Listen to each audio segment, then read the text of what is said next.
Ladies and gentlemen, we are back with another stream on the sinking ship that is this channel. Every time I go live, I'm losing subs now, but we are going to. It's a big celebration tonight. We are going to potentially re-hit 6,000 subs live on air.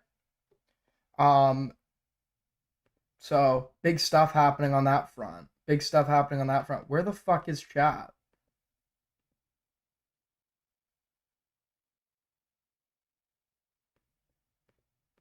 Debate grandma?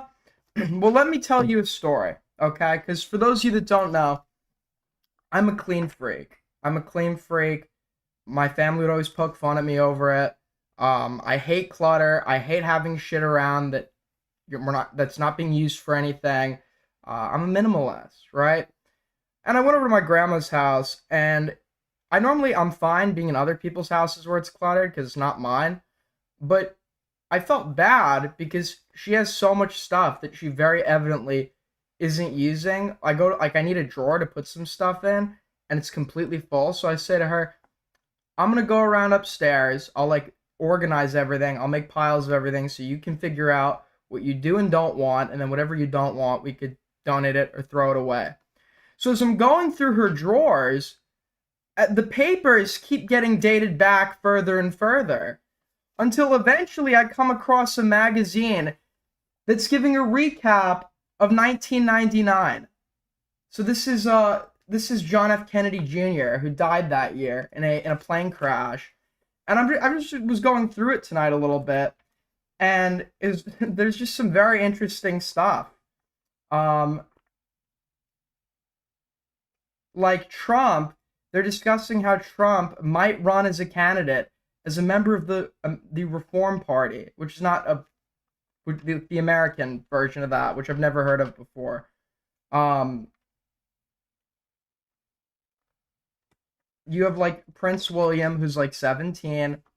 Um, did I have a newspaper from the 60s or 70s in my grandma's house? Yeah, my grandma gave me a book that she had lying around that was signed by I've said this, that was signed by Walter Cronkite. He was like one of the most popular reporters in America for CBS. He was at the Nuremberg trials. He was the famous reporter that when John F. Kennedy was shot, he's the reporter that cried on TV and took his glasses off. So I have his autograph and shit in a book.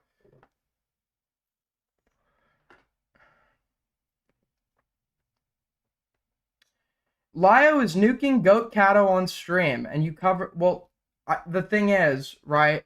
Although I'd love to very much be covering that, I don't think anyone here would be interested. So,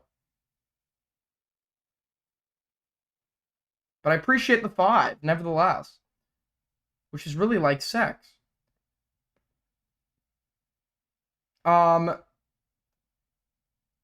you're interested. No, because if I cover this, it's going to be like, oh, he's going back into the ACC. I'm not understanding that, like, if there's a topic of interest, regardless of what community, I'm going to cover it without fully getting into that community. Um, I mean, I am a little bit curious. I'm a little bit curious, man. I'm not going to lie. I think that the thing is,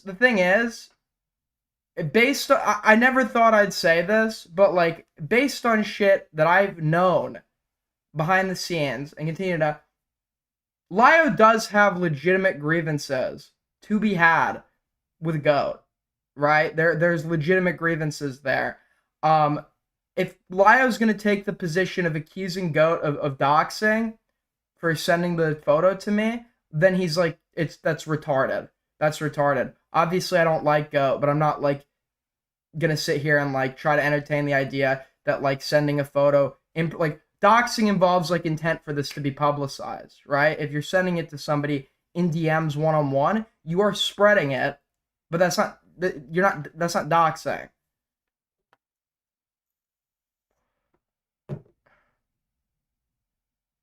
Lio confirmed on stream that you didn't get the info from Kiwi Farms. It's not like that's what I. Holy shit!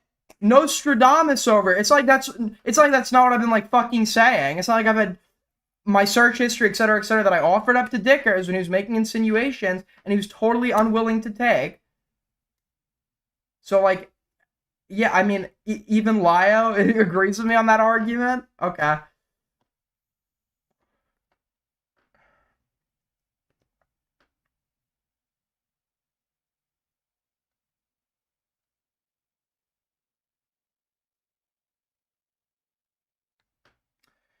Yeah, I don't know. I've said this before. I mean, for people who don't know behind the scenes, like the thing is, I'm not speaking with Dickers now. He's welcome in my server and shit. I'm just not gonna have any I guess, strong interactions with him because, and I don't know if it's going to stay that way, to be honest. And it is not because, just to correct the record, it is not because he criticized me. I'm still cool with Queeman. I'm still cool with Queeman, despite Queeman going at me like pretty fairly relatively hard, right? I'm still cool with Chud, despite Chud doing the same. I'm still like it is, and like I'm still cool with various chatters who were going hard on me. Um, it has nothing to do with that, and more so has to do with I feel like in the course of there being genuine criticism to litigate against me, I felt like Dickers was dishonest in the course of his argumentation, incredibly bad faith, was unwilling to accept evidence, would make a point, and then when we could present something objective that would potentially exonerate me on that point, was unwilling to accept that as evidence when it had the potential to possibly vindicate me on some insinuation he was making. Like it wasn't good enough to it wasn't good enough to have me admit to doing it. It like there needed to always be something else that I was hiding. Like I didn't really get this info from the first result on YouTube. I actually got it from Kiwi Farms. And to substantiate that, he saw me at a bar on Kiwi Farms, which nobody else, despite talking about my antisocial behavior, ever included in their story. And I feel like that's pretty funny and antisocial if it were true. So I find that hard to believe. That was a straight up lie. That was a lie. That never happened. That never happened. I don't scroll Lio's Kiwi Farms. I don't use I don't want to say I don't use period because then it's gonna be like you one time were directed to it on a stream and click like there have been occasions, but I don't use when I'm using I'm never using it on my phone and shit.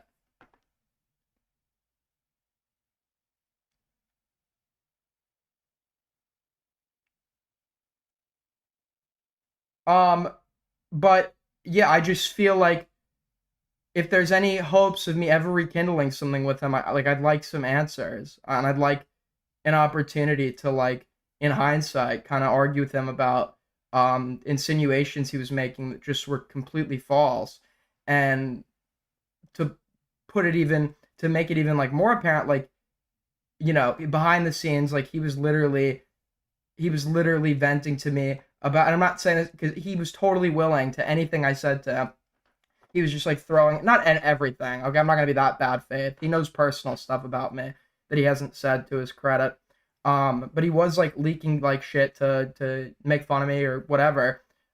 He literally was venting to me behind the scenes about like the mass harassment campaigns launched by people like Queeman, especially when he cut the multiple sec or the 8 minutes from the Tanuki Alex VOD. Like that to him, that's like his 9/11 and shit. So it was just like really weird to me to when I felt like he was, and he has no obligation to be courteous to me, right? There's no obligation for that. But I felt as though he switched to like completely content brained, and was just like happy to like join in, on that sort of mob mentality at the expense of like maintaining a sense of like honesty, and like good faith. So I wasn't really happy by that performance at all. Tell us from a bayou. Cover the two clips I put in inbox. Okay.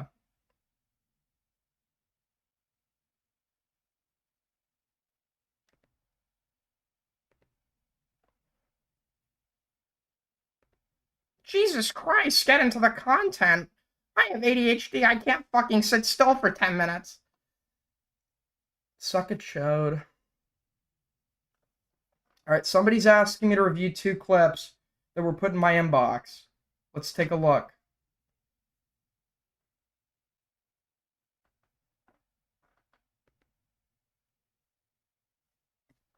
Like they do everybody else. So I almost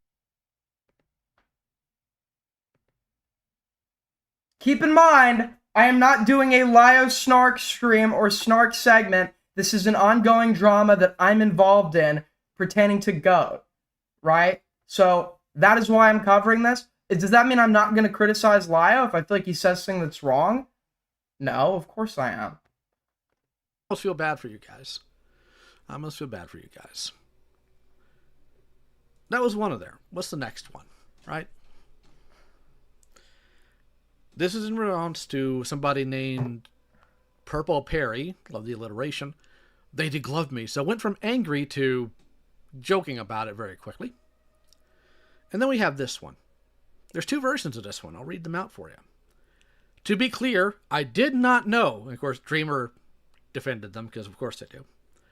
I did not know there was even going to be like they do everybody else. So Okay, why'd you link that clip? There's like nothing there.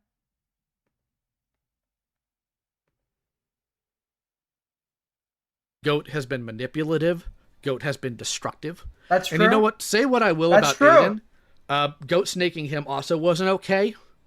Although I will say, I don't believe for a second that Goat wasn't encouraging his deranged behavior. I just don't believe that for a second. I can't. That's it. Total truce. Oh, sorry, I didn't mean to peek. That's it. Total truce with Lio. Total truce. I'll give you the details. I'll give you the info you need. I'll give you the info you need. There's a common enemy right now. There's a common enemy. But to be fair, he was mostly true.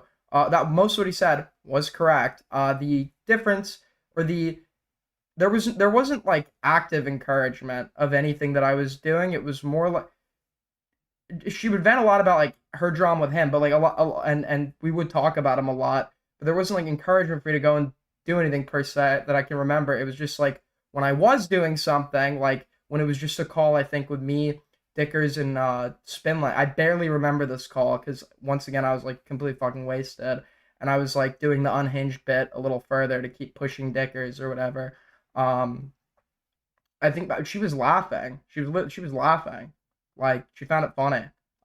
So like that in hindsight to be like I was shocked by this or whatever and act like I mean just it's fine to turn on me or whatever. That's totally okay.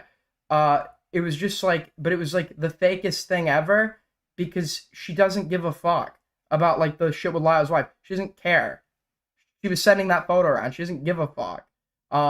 It was literally because public sentiment wasn't in my favor, so like immediately turns on me, which is like, okay, I guess I completely like misread you because like I still consider this person like a friend at that point or whatever, and it's like, oh, you're not even gonna give me the benefit of the doubt of like talking to me about it at all. All because you have Dreamer in your server. Nobody tried to deplatform Goat because they had Dreamer in their server. What is this nonsense? What? I'm gonna listen. I'm an adult man. I am impulsive. I'm reckless, especially when you're bringing things like fucking, alcohol in the equation. That doesn't excuse anything that's occurred, but I'm responsible ultimately, like for my own behavior. So I don't like the narrative that anyone, whether I like them or not, necessarily encouraged or was responsible for anything that I did. The only problem is when these people, the only time I think that that's worth bringing up is when some of these people act when it comes to like the public's opinion shifting, like they're appalled or shocked or literally shaking and crying right now in a corner when as unhinged shit like this was going down, people were laughing along.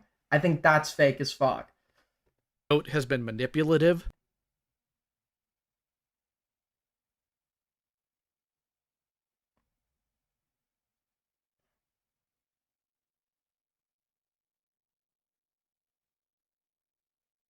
Dude, and then here's the other fucking thing about her that she's like completely like neurotic when it comes to her own drama with Laya. I despise this man. I fucking hate him. Right? I hate him. I think he's like a danger to people. That being said, even in the course of her own drama, I was saying this is more about like hidden heroin and like she wanted to bring like Gilded Poo into it and Lio into it. And I'm like, well, it doesn't really seem like Lio's like the big deal here. It doesn't really and she was acting like Lio had like snaked her or whatever. Um, and I was even then I was saying to her when the Cupiditis shit was going down, like this seems more like a bad faith. This seems more like bad faith criticism on the part of Hidden Heroine, right? Which even Beckett agreed that it was at the time. Um, the need to kind of she really wanted to rope Lio into that, and then the thing that I was most upset about, which I found out, I think I found I my mistake was also looking past this. She lied to me by omission. She lied to me by omission. She never told me that at one point she was actually attempting to collaborate with Lio on the Cupidites shit, and Lio was potentially then going to go and call Cupidites' parents after Goat brought this to him. So Lio's involved. This wasn't just like him, like that was completely omitted from the story. And I think the excuse was that she had forgot. And I feel like that's like something that is such like a big fucking detail, especially when I'm publicly covering this, that like it's really, I guess, weird that you just like forgot.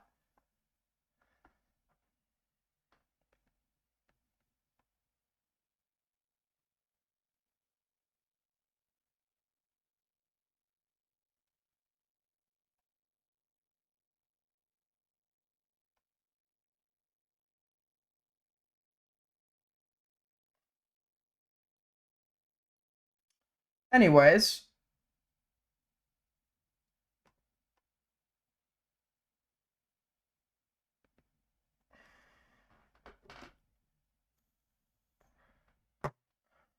with that being said, we can get into some other shit, unless this is like really fucking worth it. Maybe I'll cover it tomorrow. How long is he gonna be on for?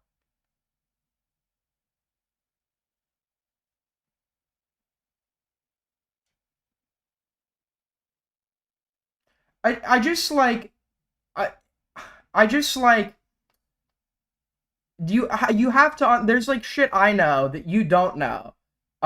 You in terms of the and it's like dynamics at play that you didn't get to witness or whatever. Um and it's just like you have to be like pretty shitty to get me to like agree with Lio on something here. But yeah, that's I guess my conclusion on that. Um I don't think, by the way, even if I dislike her, it is not my position that she doxed him. But she absolutely was spreading that dox. All right, cool, cool. So, in other news, in terms of other drama, I guess, that which is like kind of semi-related. This like YouTuber is getting called out right now for. Let's take a look at this. What is he getting called out for? A YouTuber is getting called out. Stop everything you're doing, man. Um,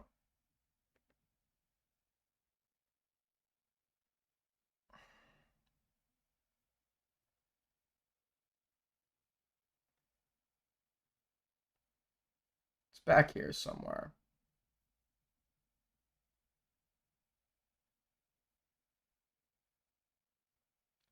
Hold on. I think he's a TikToker, technically.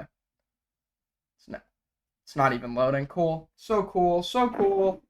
I love that nothing ever works. Nothing ever fucking works.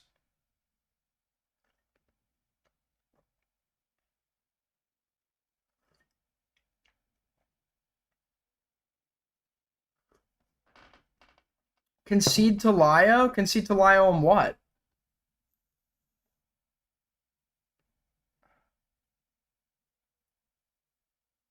Dude, where the fuck? Oh my god. Dude, I fuck my life. Fuck my. If I could remember. Does anyone know this guy's name? Let me just tell you the drama. Let me just give you the drama.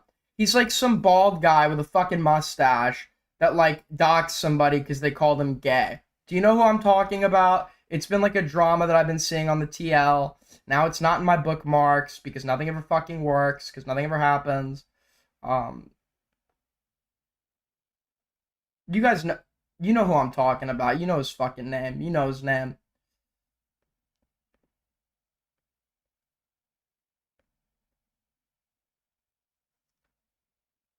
Yes?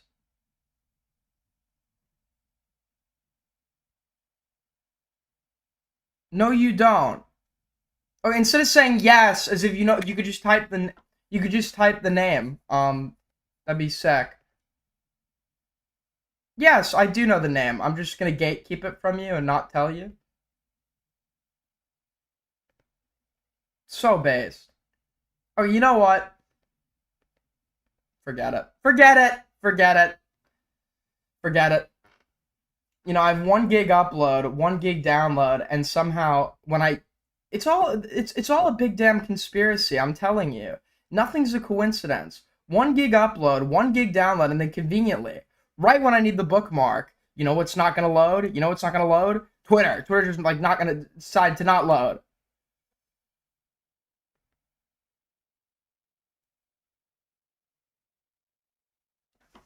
What you on, bro? What the fuck you mean? What am I on? Twitter's not fucking working on my end. Sorry, X. Sorry, I didn't mean to dead name it. All right, I'll do it on my phone. I'll do it on my phone. I'm determined now. I'm determined. I love how long it just like. I need to hire somebody that just like whenever I talk about something sends me that thing on Discord. They're just like watching and. Can you imagine?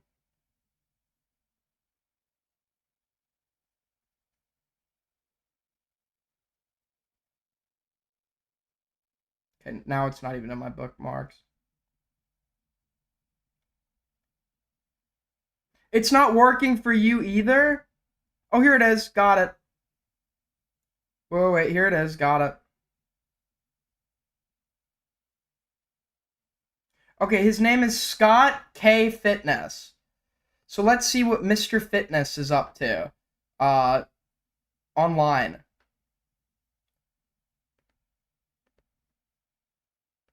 Let's take a look.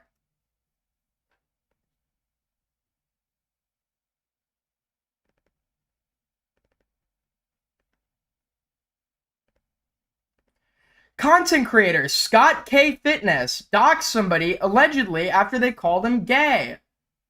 We need to start doing this. Was that as a content creator, I get a ton of hateful comments, and that's fine. I don't mind. What I hate is receiving homophobic comments like this one. And something else you may not know is that I'm a former bounty hunter. So, shout out to my boy Tomo.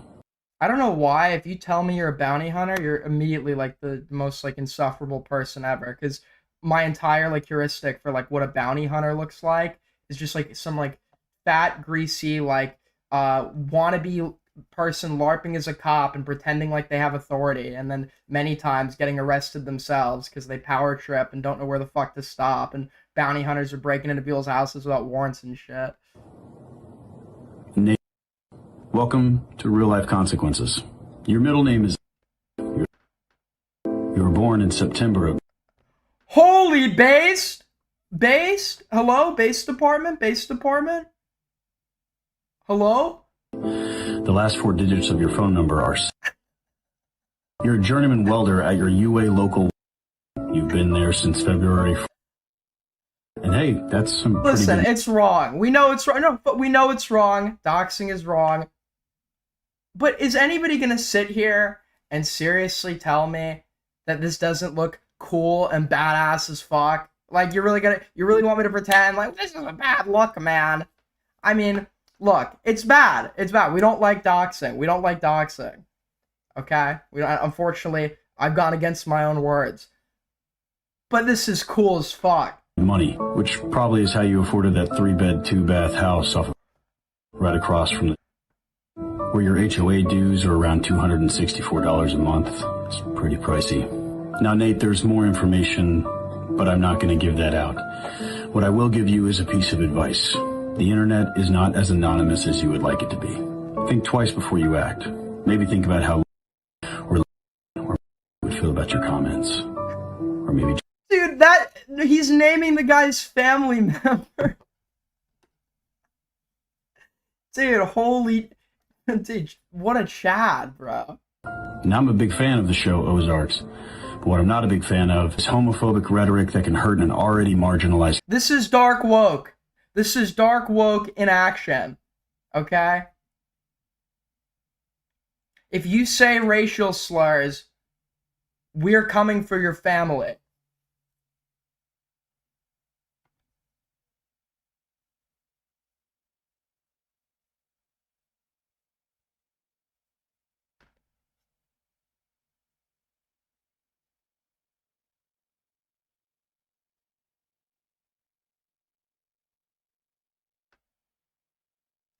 Anyways, as an apology to Lyo's wife, can you get this guy a new hat? Yeah, man. Yeah.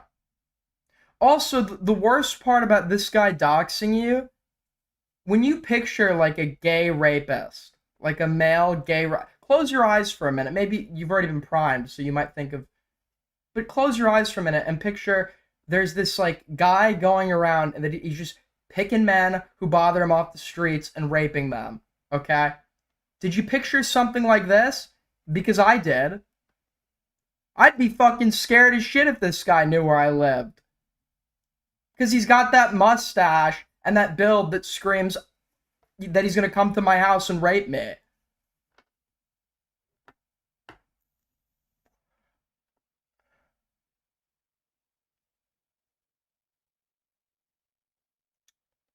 Anyways.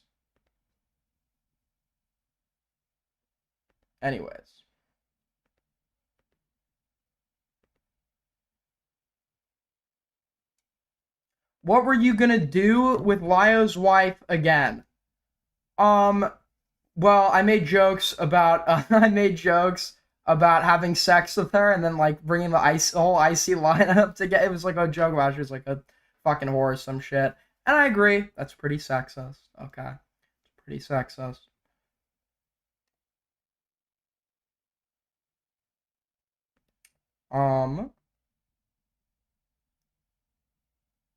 But it was funny. It was funny, and I will never apologize for being funny. Anyways, I guess that's that drama now. This is obviously, on a real note, on an unironic note, you have to be an incredibly sensitive individual to do this. This is obviously an insanely disproportionate reaction that risks the well-being of people who have nothing to do with the original comment, and the original comment was not one that was like so egregious where I could say, you know what, I understand. I understand. That's where I differ from Queeman a little bit. It's like I can agree the tactic is bad, or whatever, and I can agree with that. But there are some cases where it's like they do it, and it's like, okay, maybe I like, for example, if some guy's making like pedophilic comments about your kids or some shit, like I wouldn't think that, like, I don't think we should be vigilantes about it, but like I'd be like, okay, maybe I'm not gonna get too mad at you for doxing the guy or whatever. But this is over some fucking like typical like pretty like low key insult comment. So yeah, it's like a high degree of sensitivity.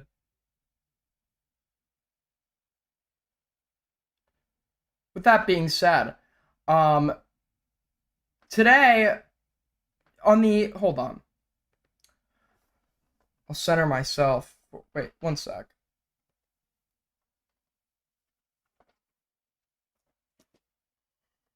All right. I'm centered. So, for those of you that weren't there for my previous stream, we covered Predator versus Predator. We covered Mizkif discussing recent leaks. Not leak. No, Mizkif was discussing he was kind of discussing everything. He was discussing his personal relations and falling out with Tectone, indicating there were some behaviors that kind of contributed to the image we already had in our heads of like a narcissistic man baby, which is what Tectone is. And then kind of a bombshell that Mizkif dropped. It wasn't really that much. Essentially, Tectone has been in civil court as his ex, who is alleged that he has sexually assaulted her, is attempting to seek a protective order from the state of Texas. Now, Mizkif planted people that he knew in the courtroom and claimed that Tectone lost the civil case. Now, documents were leaked from the court that weren't supposed to be through an error on the court's end that indicated that this actually was true. The protective order was granted to Pink Chew, and my understanding of it is essentially when you're making the claim for protective order, you are alleging that there are events or events that have occurred that would substantiate the court granting such an order. And I'm pretty sure that the court, in order to grant it, has to find some, if not some basis, if not like acceptance of the legitimacy of some of these claims. And for Pink, the claims that were being laid out to justify the protective order were claims of multiple instances of sexual assault, where she was forced into giving him head and oral sex, right? That was one of the justifications. Now, it seems as though the order was granted and the court found basis to some of these claims, and now as a result, Tectone's not able to. I'm pretty sure he can't really like talk about her or send hate her way. He's not allowed to go near her. He's not allowed to try to communicate with her. He's prohibited from owning firearms for 10 years for the duration of the protective order. Now, I'm no legal expert, especially when it comes to the state of Texas or whatever. But this is big. This is big because Tectone has for a long time pretended as if he's been completely vindicated on the allegations and that everyone should just move on, they're baseless, etc. He's insinuated that he has nukes that he was going to drop on the women that were accusing him.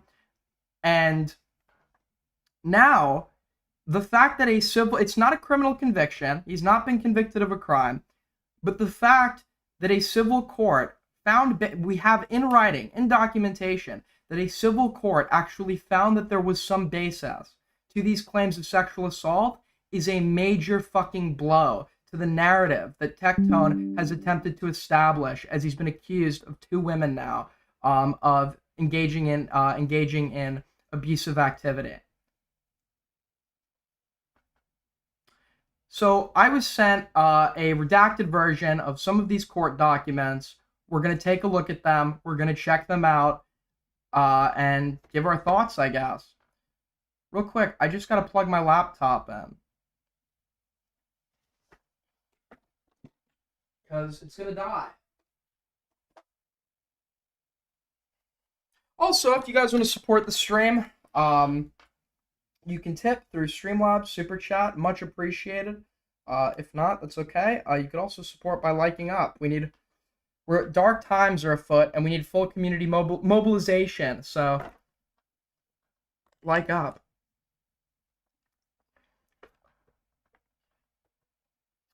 So let's look at some of these, I guess, documents. Wait, hold on. Let me just get is my audio fine, by the way? I know it was like peaking for a little bit. Settings.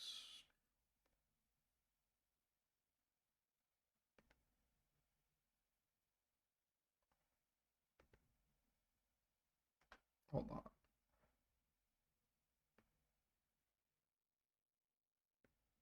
All right, is it good? Wait, fuck. Now it's a little quiet. One sec. Bear with me. Professional streamer, by the way.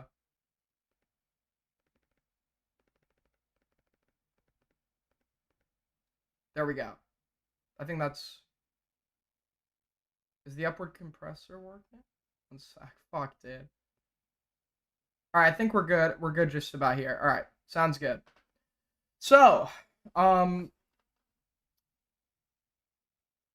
I adjust it? Because I thought it was peaking too much. Is it now quiet? Did I fuck it up?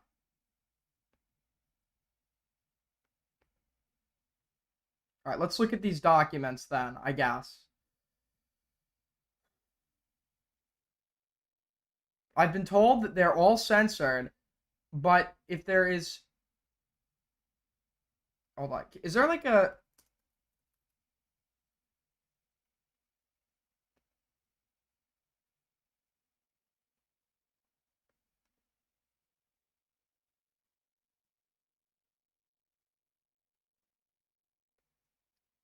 Here we go. Okay. I've been told that these are redacted. So if I accidentally leak something, which I don't intend to do, I'll just remove it from the VOD. But it seems like it's redacted. So Pikachu versus John Robertson. On the 23rd day of January 2026, the following proceedings came on to be heard in the above entitled The Numbered Cause before the Honorable Dimple Malhotra, judge presiding, held in Austin, Travis County, Texas. Proceedings reported by machine shorthand. So I'm pretty sure these are the lawyers for each of the parties. Okay. Holy shit.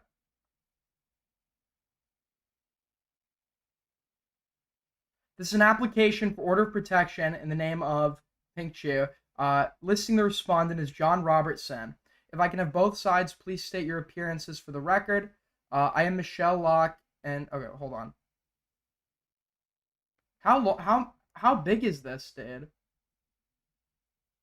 Has anybody just like posted the highlights? Are we gonna read through the whole fucking case? I guess we can.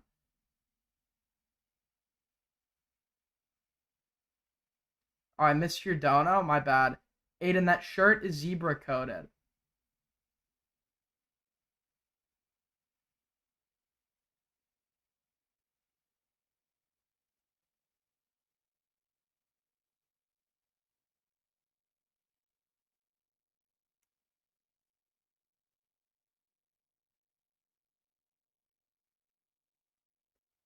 Okay, I guess we could try to get through this.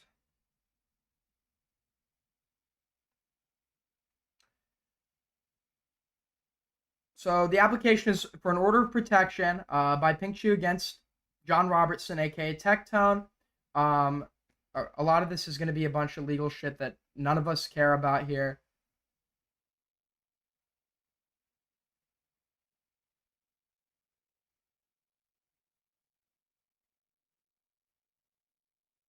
So this is about this is kind of questioning evidence in regards to a doctor. I'm pretty sure the kind of some of the substantiating proof for the claim of sexual assault is that Pikachu had gotten some sort of filler in her face, and the force of Tectone, John Robertson, forcing her head onto his genitals had kind of because it had been advised for, I think it was lip filler.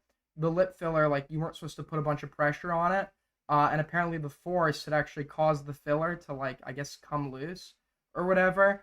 So that there had to be corrective measures taken with a doctor. So when they're referencing the doctor and the records, I'm pretty sure that is like the thing that's being referenced here, and that would be some objective evidence to substantiate Pikachu's story, right?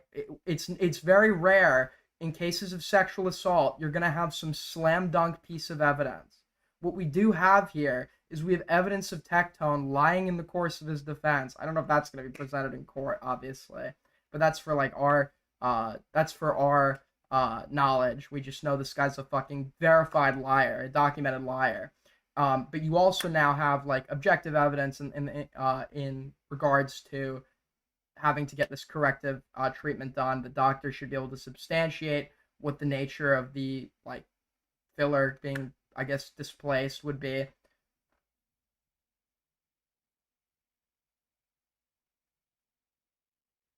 It is a protective order based on sexual assault as well as stalking and harassment, and we'll get into the issues of what has occurred. But to give the court some background, these parties are streamers. I'm curious to hear Tectone's testimony. We've already read through, which I'll add in at the beginning, we've already read through what the core claims were to justify the protection order. And these core claims were in relation to forced oral sex, right? Which is obvious, very obviously is sexual assault. I mean, in my opinion, it's like, in my opinion, that's like just like a step away from like full blown rape, because it doesn't involve like there's the penetration, I guess, aspect isn't involved, but like how like physical that is. Obviously there's no good sexual assault, but like for me that's like closer to actual like full blown rape. I don't know, maybe I'm stupid on that one. But in terms of like how violating that would be, the fact that, you know, that's being pushed into a bodily hole or whatever, her mouth.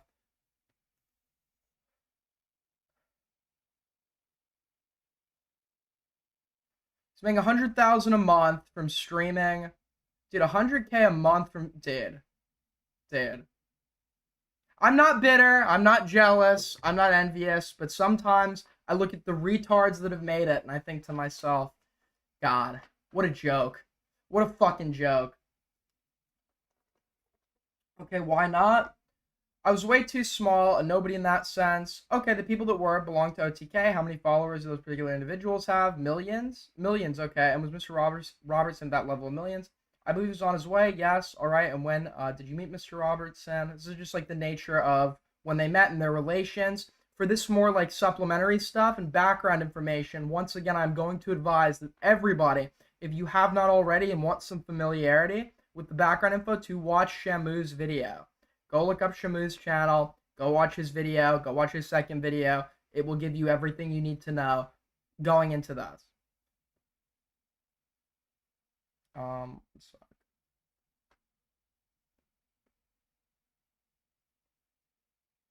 Isn't Techie vocal about hating OnlyFans? Even though Pink alleges that he encouraged her to get into. Yeah, wow. It's almost like the people that need to like posture about how much they hate women that do OnlyFans and shit. It's almost like the people that need to posture about that are actually projecting like shame and insecurity that they have because they're fucking lustful gooners that can't control themselves. And it's almost like they're complete hypocrites. If you, I don't like porn. I don't like the industry. I don't like anything about it. Okay, I don't like anything about it. And if you don't, that's fine as well. But my position has always been, porn is the machine that is like pornography in its production is one where you have multiple players, and some of these players are equally as important, right? And there are some people to avoid having to like look within and blame themselves, who don't want to sit there and say, you know what I do and what I don't. There's always going to be temptation. What I do and what I don't do is in my own control. It's in my own control, and it's up to me to figure out how to remain disciplined and exercise that control. Instead, they'd rather externalize the blame and encourage their young male audience to do so as well onto the women that many times are also being tempted by temporary financial incentive to participate in this machine, a machine that the men also are participating in. So to sit there and say, well, I'm also a cog in this machine, but I'm going to focus on that cog, makes you look pathetic and disingenuous and like somebody that can't handle to take any blame for themselves.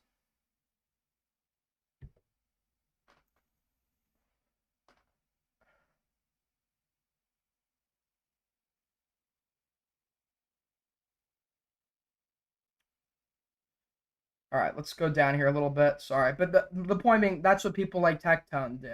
That's what people like Tectone do. There's a reason why so many gacha game communities hate Tectone's ass. He's a whiny victim complex. Yeah, the way he is, it's not just like it's not just like major public online fuck ups. It's pathological. It's a problem with him as a human being and as a person. And there is no doubt in my mind that this would permeate into like any context he's ever existed in. When in school, there's probably going to be signs from the other kids. When doing gaming shit that isn't related to drama, etc. This like narcissistic man-child sort of personality that is John Robertson, that is Tectone. There's no doubt in my mind that would come up in many different contexts, not just and arguably the most extreme one that we're looking at right now. What were the circumstances that he raised your rent from 1,000 to 4,000? He told me that I would be moving into the next home and started having me pay double rent when I started making more money. This part is important. This part is important because this is, before we had court transcripts or anything, we were put in front of a he said, she said. What is really helpful is when you have evidence that one party has lied, because then there's doubt on their testimony and maybe more affirmation of the contrary testimony of the person who's saying the opposite. Tectone stated that a problem with Pink's allegations was that he could not have made fun of her for paying the rent, for not paying the rent, because she was the one paying the rent. It was her. She was the one paying the rent. The problem with that is that wasn't always true. Just as being described here, there was a point where he was paying the rent and she was not.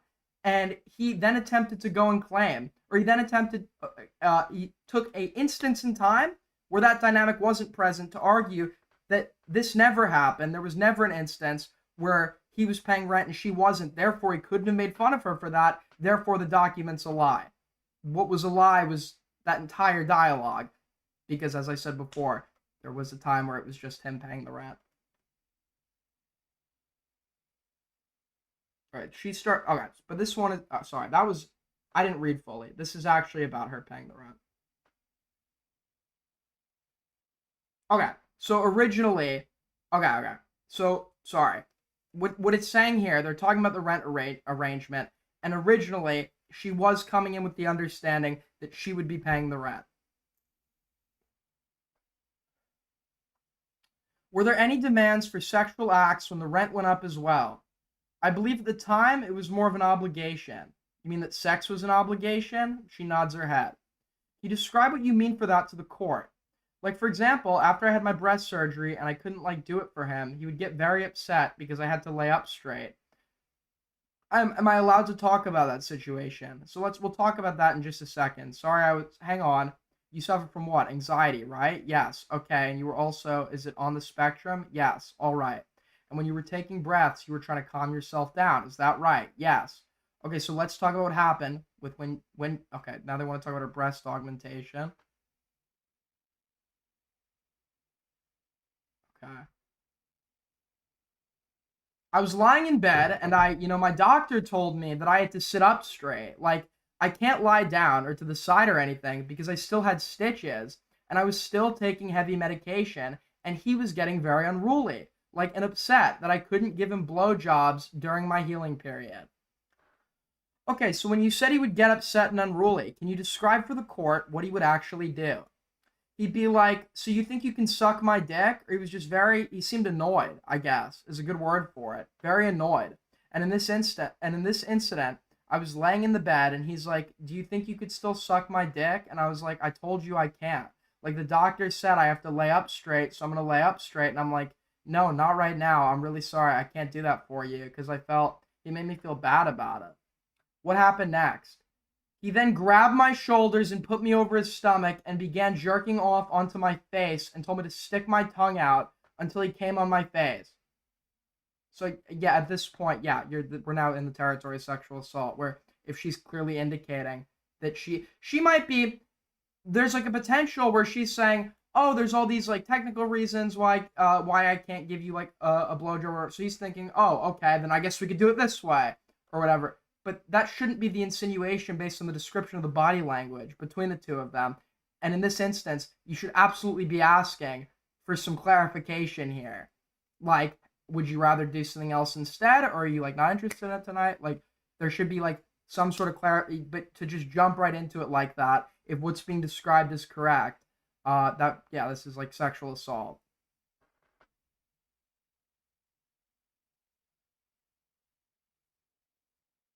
And did you consent to him doing that?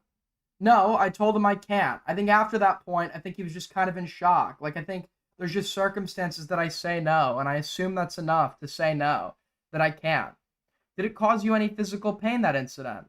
I was under a lot of medication, but I think I was just scared that it was going to mess up any of the stitches I currently had healing. Okay, had there been an incident like that before when you had some kind of cosmetic procedure and he required you to do the same action? Yes. Okay, when was that, if you can recall? Do you mind if I look? You have your affidavit? All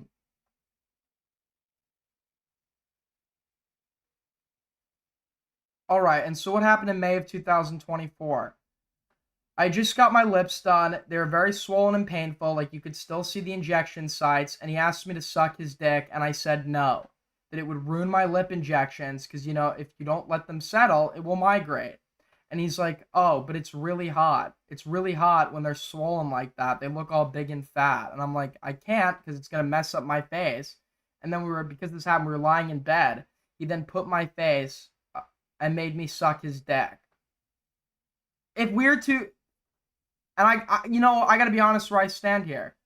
I believe her. I believe her. I believe her, but also, this is, in my opinion, like, if this happened as described, this isn't rape, I guess, because it lacks the penetration, but this is like bordering rape, and I think the same exact mindset as a rapist. This is like completely fucking egregious, obviously.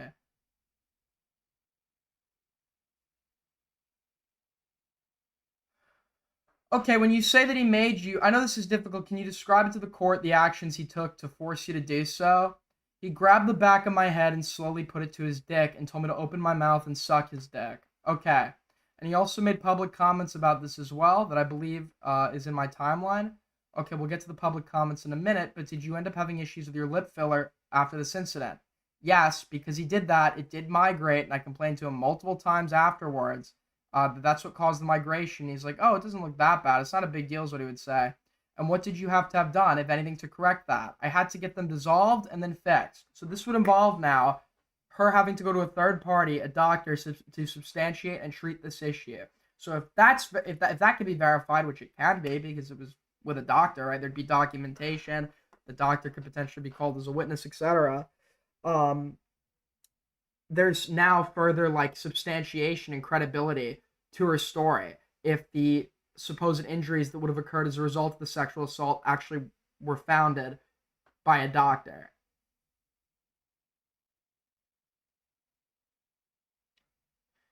If your partner recently had surgery, just be patient instead of demanding sex or blowjobs. Not that hard unless you're an insecure, mauling loser with a micro dick, I guess. This is looking like a father-like-son situation. If this is true, based on what I could be off on that. I'm not doing like a tier list of all sexual assault is bad. But if this is true, the level he's going to here actually seems more egregious than I think the worst thing I read about his dad doing. His dad is also a disgusting freak, just to be clear. But this is like a son going further with it than dad.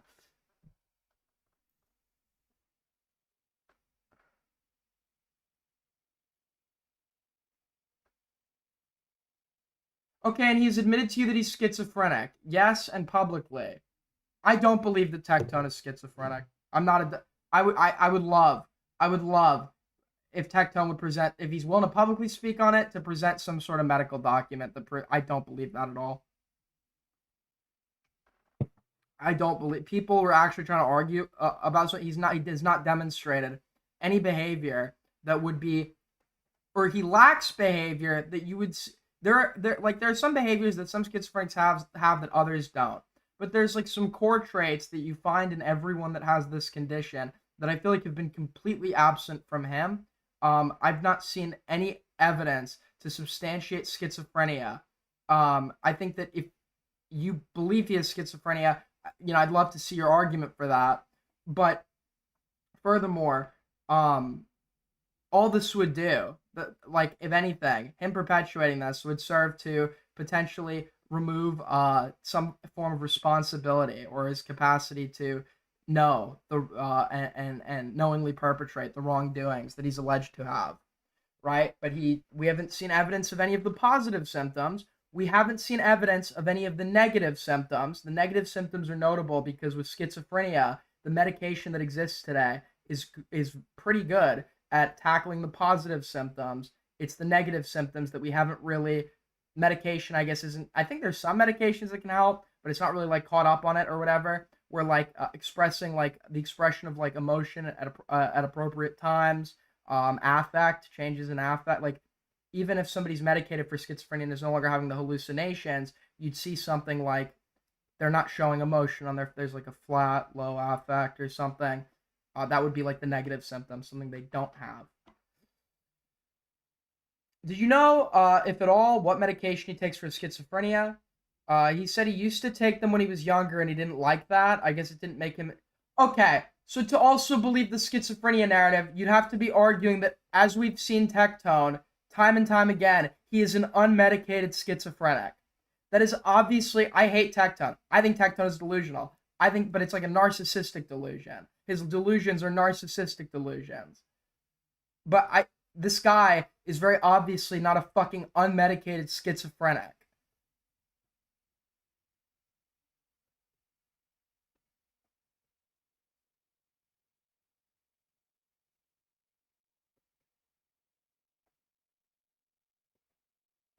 If he truly is an unmedicated schizophrenic, he needs to be on like the doctors. He needs to be like a case study. He needs to be a case study.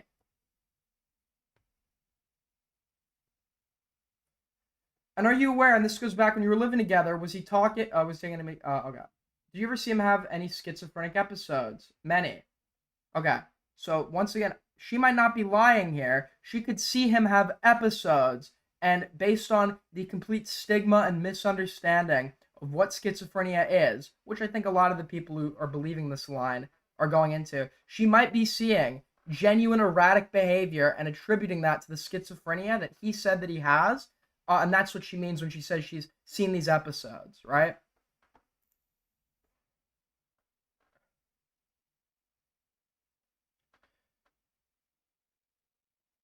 He mentioned one time he was driving with his friend Jimmy and almost crashed his car because he saw somebody behind him. I guess speaking to him because he sees people walking around as well. As he would get scared because he said he'd see versions of myself giving myself suicide around the house. Versions, yes, and that my face would be melting when he looked at me and it would scare him. Okay, that's what he's describing. Sounds like schizophrenia. The question is, do I believe him? No. No, I don't believe any description he gives you of anything, because what Tectone views communication like it's a performance. Like it's how do I want to be perceived right now?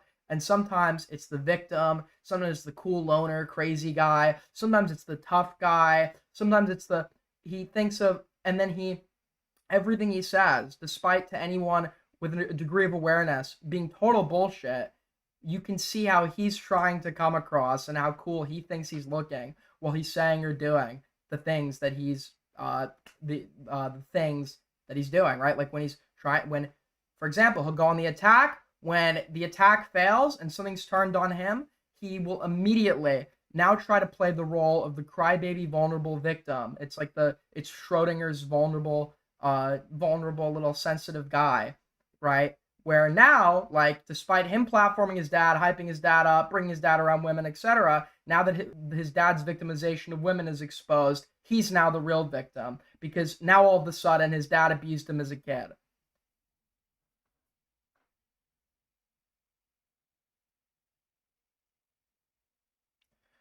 No, I tried to tell him many times, especially because he told me he almost crashed his car and had a lot of these issues where he was consistently afraid of paranoid. Did you all in your relationship ever have traditional, like, vaginal sex?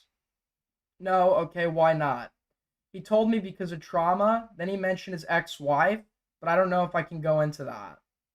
Well, there's an NDA related to that particular lawsuit, right? Yes, he had her sign an NDA. Okay, so we won't talk about the details of that, but what else did he tell you about why he didn't engage in traditional vaginal intercourse with you? He said his sister molested him when he was younger, and he consistently told me that he was disgusted by vaginas. Okay, and did you all ever like kiss like a normal relationship? We did hug a lot, but he was not a fan of kissing because he said he would get a lot of saliva in his mouth. That's what's so consistent. Anyone who knows him, that he spits all the time when he walks around. And what did he ask you to do instead of the traditional kissing? Multiple times he'd ask if he could spit in my mouth. And what was your response to him? No, I personally have a disgust for spit stuff myself. All right, and were there any interactions where he was physical with you to engage in a relationship that would make you happy? Never. And so did he ever have his hands ever like touch you physically under your pants? Not under my pants. No. Okay, and I'm sorry to be explicit, but his hands never touch your vagina. Is that right? No. Okay. All right, we don't need to read the details here. Did he ever make you write anything on your face? Yes. Can you tell the court about that? He told me to go into the bathroom, and I believe that it was a derogatory word of slut on my forehead, and come here with an arrow pointing to my mouth. And he said if I did that, we'll have normal sexual relationship, and we'll have normal sex if I did that. And I guess, like, in my head, I thought if I did that, we just have a normal relationship. Sorry. Okay, so what this is sounding like to me is that in order to have sex, he has to degrade and dehumanize the person that he's having sex with, right? Now, this is a real fetish. And on its own, if it's happening if you have a partner that's a masochist and you're like a sadist or whatever, sexually, the two of you can come to an agreement with safe words and do it in a way where it's pleasurable and enjoyable for both parties. But if you're like into like some sadistic kinky shit, it's like always a fucking horrible idea to try and mold someone into that when they're not, and obviously and wouldn't be comfortable with that. And also like, yeah, you like it is strange that he has to like that he can all it's strange that he can't have vanilla sex, but he can have sex if like the person that he's having sex with is dehumanized and degraded.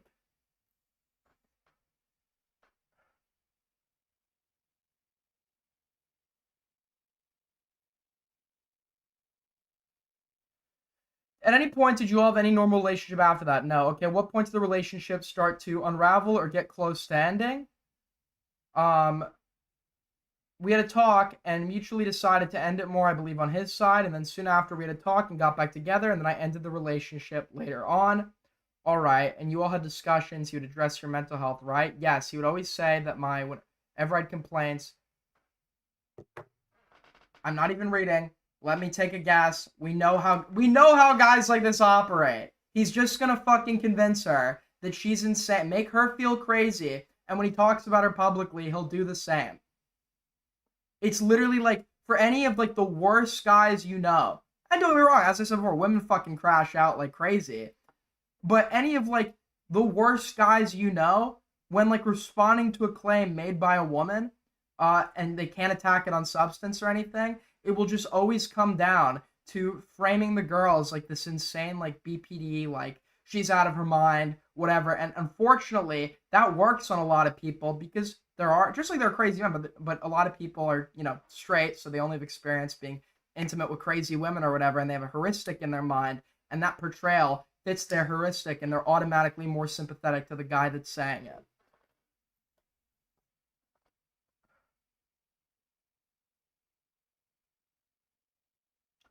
67 viewers. Yeah, dude, the fall off is real.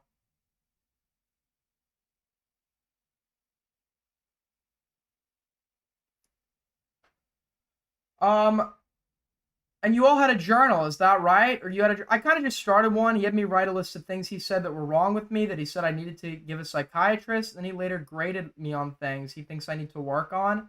And what did he? Okay, so he's using her mental health as a means of like controlling her. This is honestly, he's not an expert on this. Even if you love him, even if he's the greatest guy ever, he would not be. If you have like these like diagnosable disorders, etc. This is between you and your psychiatrist, and your psychiatrist can then. It's not his job to figure out what you're gonna do with your psychiatrist. It'll be like the psychiatrist's job or the psychologist's job. Sorry, the psychologist's job to figure out maybe how he can be integrated into this plan. $2 from Belinda. Fuck it all, yeah, so true.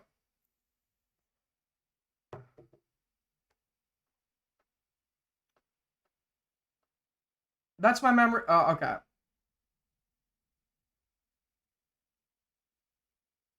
Did he accuse you of being schizophrenic? It felt like it at times. Okay, and what are your actual, like, sitting here today, your mental health diagnoses? I'm autistic as well as have an anxiety disorder. Okay, have you been diagnosed with bipolar disorder? I was misdiagnosed, and yeah, this is like, I think bipolar is one of the most like misdiagnosed. Like if you have something like autism, or if you have like anxiety, etc. So many fucking times, dude. So many times. You could be misdiagnosed as bipolar. It's actually crazy. Because so like for example, when I was a kid, I got like I had like yeah, dude, I was a little autist. I had like my interventions and shit. No, I'm kidding. But when I was a kid or whatever, my sleeping problems now existed then, and I would often stay up late, kind of like doing shit on my computer. And they took that as, oh, he doesn't sleep, there, and he's just going after this one interest. He's bipolar. He has bipolar. That's a manic episode. So I had been at the time when I was like very young. I'd been getting. Then I saw someone there like, "You're not bipolar. You're not bipolar." Because my sleeping is not like episodic. I always stay up late.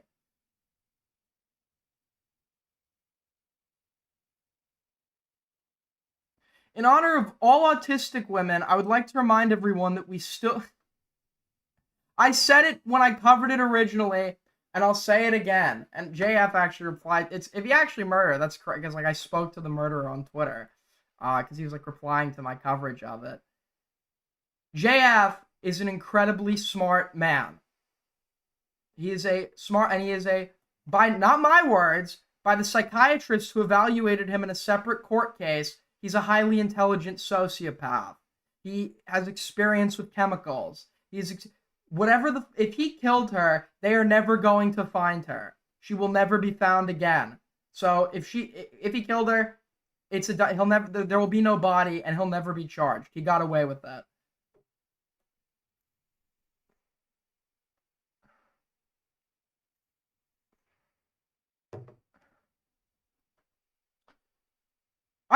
There is a real possibility though to me, because we know that JF is a sociopath, right? We know that he's a sociopath. There's a real possibility to me that what if he literally isn't guilty? He just she was incredibly vulnerable. He dropped her off, not giving a fuck about her well-being because he's a sociopath. She got lost and died somewhere in the Canadian wilderness, or is being sex trafficked. And he's made himself look guilty because he does not have he does not address this from the perspective of an empathetic, worried human being, because he's incapable of feeling or experiencing that. And he's not trying to pretend and if he didn't do it, he has no, I guess, reason to try to pretend like he cares or be empathetic, because he's not worried about charges ever being brought against him. So I actually also wouldn't be surprised if he didn't do it. I just really looked like a murderer.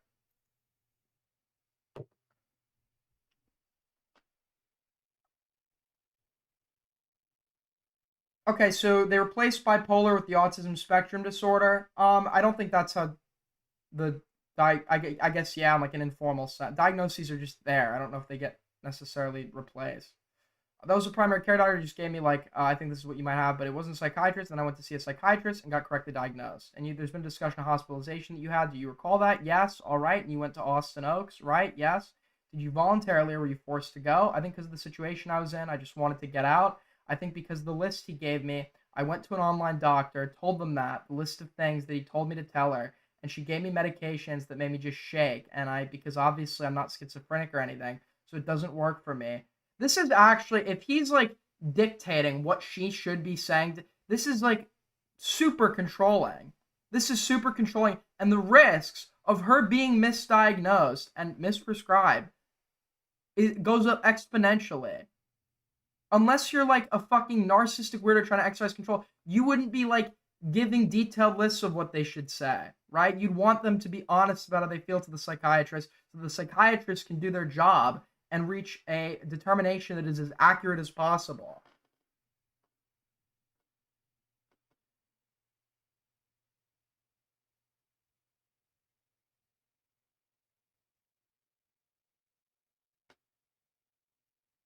Not many viewers lately. Oh, you think?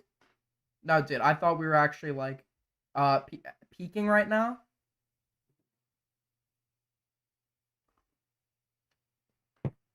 Apparently, some are telling me I've lost my touch.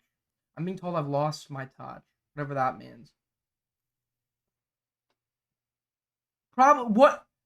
How much do you fucking want me to amp the energy up? So, guys, let's get right into this sexual assault allegation document. Okay, this is gonna be crazy, guys. Fucking nuts. I think because of the situation I was in, I just wanted to get out. I think because of the list he gave me, I went to an online doctor, told them that, the list of things that he told me to tell her, and she gave me medications that made me just like shake, because obviously I'm not schizophrenic or anything, so it doesn't work for me, and I just needed to get that out. I needed to get out of the house. Understandable. I'd give her a W on that point. I think it is completely understandable that she'd want to get out of the house with a manipulative, narcissistic man baby fuck that's convincing her that she's insane. When you did that online appointment, was he there with you when you did that online appointment? Way to state the question fucking twice in one sentence, you dumb lawyer.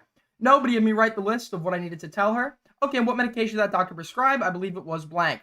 And did that work for you in any way? No, I tried to tell him, oh, it's great, it's fine. But I would tell my assistant, I was like, this is making me shake. I don't like the way this makes me feel. Are you currently taking it? Absolutely not. Okay, and so the Austin Oaks, where did you go after? Let me back up a little bit. How long were you at Austin Oaks? 3 days. Okay, and what were your discharge instructions? Just blank. I can't remember what it was, but instead I decided to go ahead and see a therapist.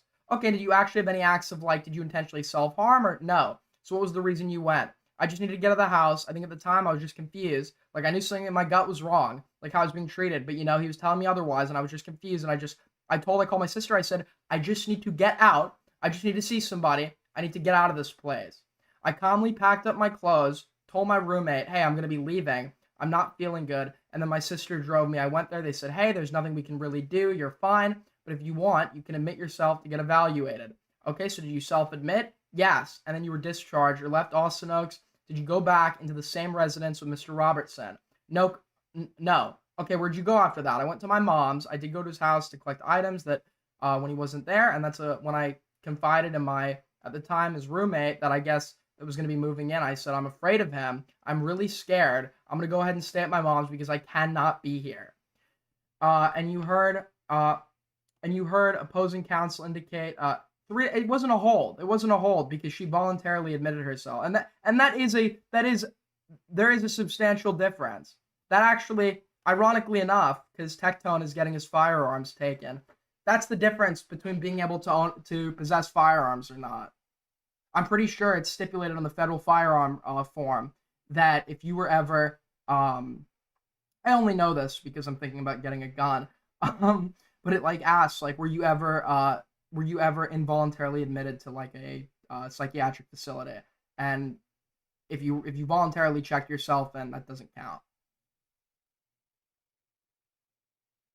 Even if you voluntarily admit yourself, sometimes they can hold you longer anyway, depending on your symptoms. Yeah, I was reading about this one place that was holding people for these extended fucking periods of time entirely unnecessarily to continue billing insurance. And they actually had to get lawyers involved to get people out of the psychiatric facility.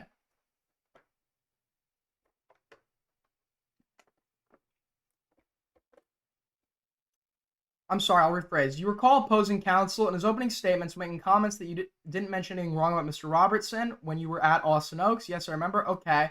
When was it that you first realized that what was going on was sexual assault? It was after I moved my stuff out and I talked to an online friend and I felt safe enough to speak to someone about what the events that had occurred. Okay, and have you contacted law enforcement regarding these allegations? Yes. When did you make contact? Also, by the way, it makes complete sense that her reframing of this and realization that what happened to me was sexual assault occurred after she moved out. Because people like to look at the delayed reporting as a sign that the victim is lying somehow. That's not true. You have to remember, when she's living with him, he has an immense control over her life. He has an imposing physical presence. He's convincing her that she's insane and she's wrong and having her tell things to doctors to go and play into it. He's probably isolating her at this point as well. As far as she's concerned, this man is her entire world, and that man gets to create her vision of the world is created by him. So these later realizations, now that she's moved out, it makes sense that they're starting to happen now, and that all of these events were reported in January after she'd moved out.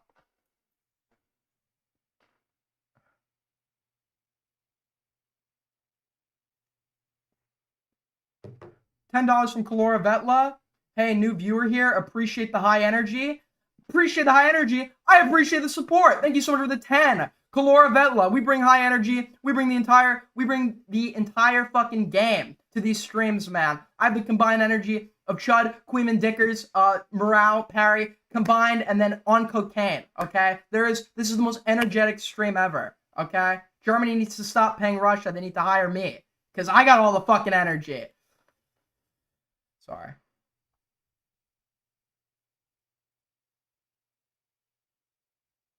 I believe it was around January 25th. I do believe it was early the next year. I just can't remember the exact date of when we went into the...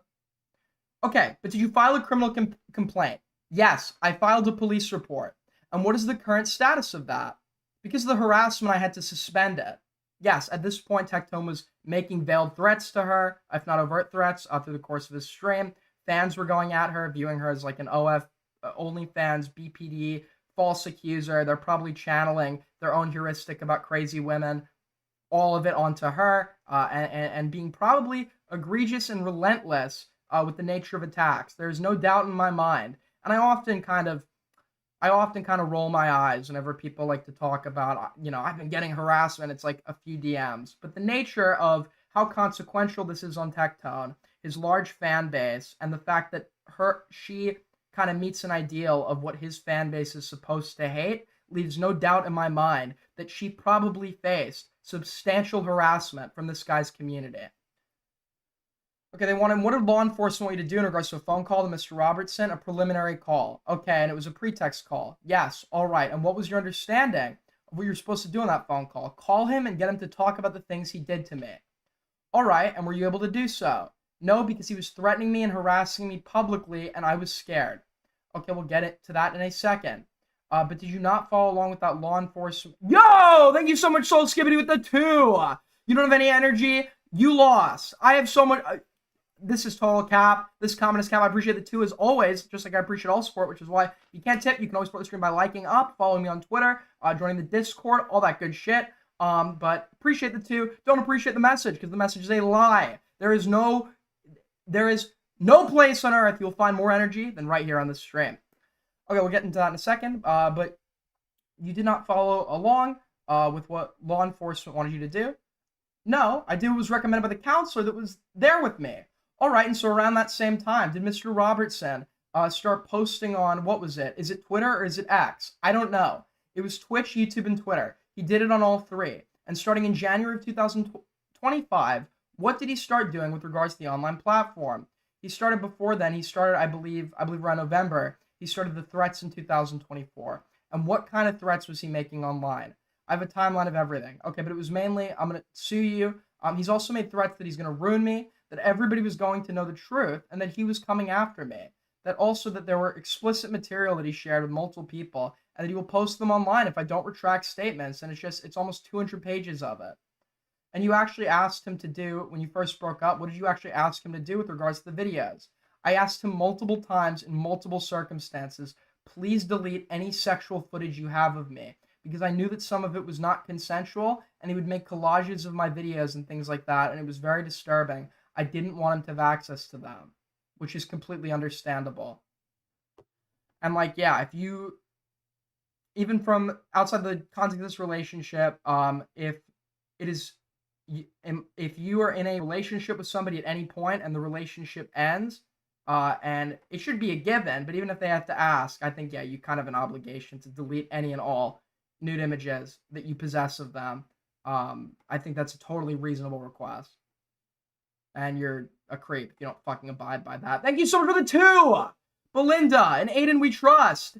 AIDS Gang AG4L. There's a 4L there, folks. There's a 4L in the AG4L.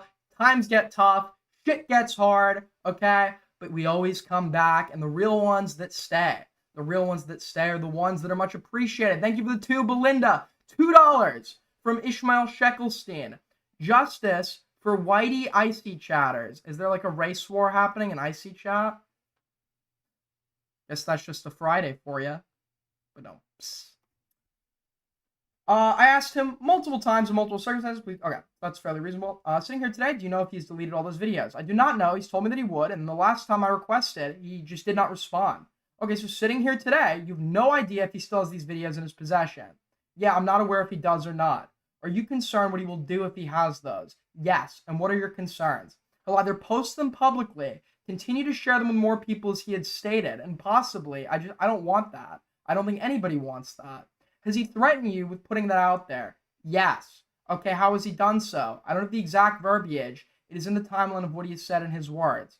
Okay, did you have to contact an attorney in early 2025 with regards to what was going on online? Yes, it had just gotten very overwhelming because no one wanted to associate with me because he was attacking me. He'd attack them all. Okay, and I was becoming very isolated. I kind of had to rebuild my friend group with my family. Sorry, what was the question? That's okay. What was going on online that gave you to the point where you had to hire an attorney back is early 2025? Yeah. Or sorry, yes. Even after going to the police, he still would not stop harassing me, and an attorney sent him a cease and desist telling him I had gone to the police and he needs to leave me alone. Did that stop him? No, in fact, he went public and laughed about it and said, she sent me a cease and desist for defaming her, but I'm going to keep defaming her. Okay, and that was February 6th, 2025. He posted a live stream on Twitch. I'm not sure the exact date that he did that. Okay, has he made threats about going nuclear? Yes, he has done that. You can see that in the Shemu video. Please address the pair. Did I miss a pair? Thank you, Benzin. What's the best Italian deli in NYC? I don't go to delis. And also, I don't know why you go to an Italian deli. If you want to go to a deli, you go to like... I don't like deli food at all, so I don't eat at them. But the big rave in NYC is like the Jewish delis. I like pastrami and stuff, but like, I don't know, deli food just always kind of gross me out. Wait, let me just turn the air back on because it went off. I need it if we're going to keep going. Give me 2 seconds, guys. You're not going to miss this. It's going to be a high-energy stream, okay? All support is appreciated. If you haven't already, like the fuck up, okay? I don't consent to you watching without liking, so therefore you have to like. We're back.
All right, my apologies, folks, for the lie. I said I was going to adjust the thermostat, and then as I got up, I thought, you know what? Why don't we make it a 2-for-1 deal and pee as well? So that's what I did. So I lied. Get over it. $2 from Belinda. DJ Dead Air. Yeah, I'm Dead Air. I'm the guy that's Dead Air. Out of anyone in this community, I'm the guy that's Dead Air. Of course.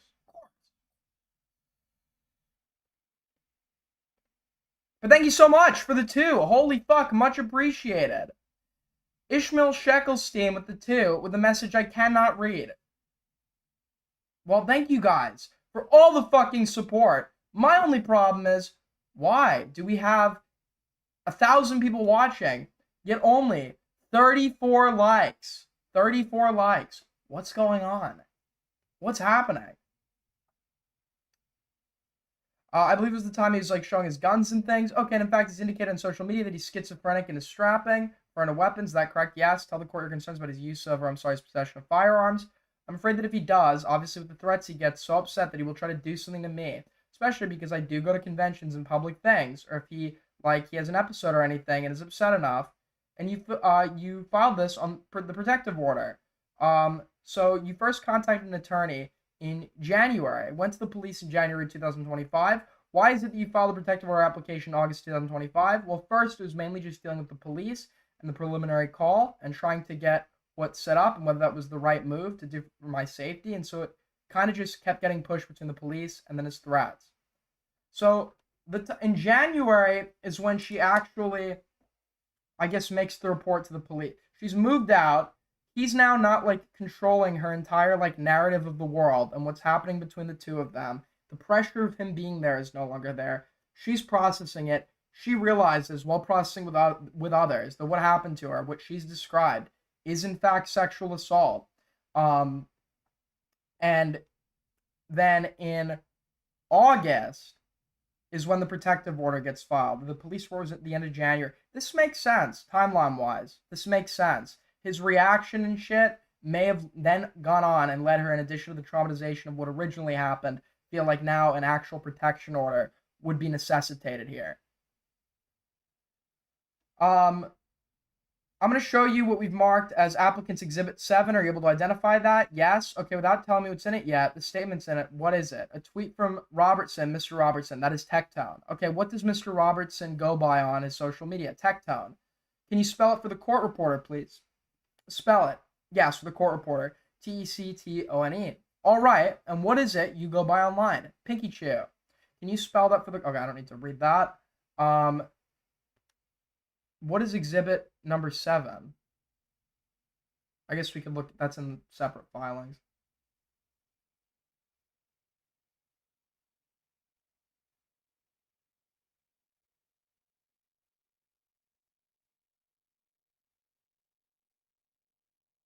Okay, so is Mr. Per Year Tectone's lawyer, and Mrs. Locke is Pinky Chew's lawyer? So whatever number 7 was, that is now being introduced, or they're attempting to introduce this as evidence in relation to the testimony. Tectone's lawyer is objecting, questioning the relevance. He says this could be about anything. I don't understand what the relevance this has to proceedings in front of the court. I don't think that these dots have been connected sufficiently, but that would be my objection. So whatever tweet Exhibit 7 is referring to is probably one that is like that is vague, that people with contextual knowledge of the situation or somebody like Pinky Chew can interpret as being about her. And his lawyers are attempting to argue that the dots haven't been connected. This might not necessarily be about her. I would love to see what exhibit number 7 is. Thank you for the 2, Belinda. Thanks for the $2, Belinda. That's what you donated to. You donated to donate what I was going to say because you donated. Based as fuck. The court, your objection is relevance. It's overruled. Applicant 7 is admitted. Okay, so Tectone's lawyer is shot down. The evidence is introduced to the court. Wait, scroll up. Did I miss something? Oh, another 2 from Belinda. Aiden isn't DJ Deadair. DJ Deadair is the other guy. True.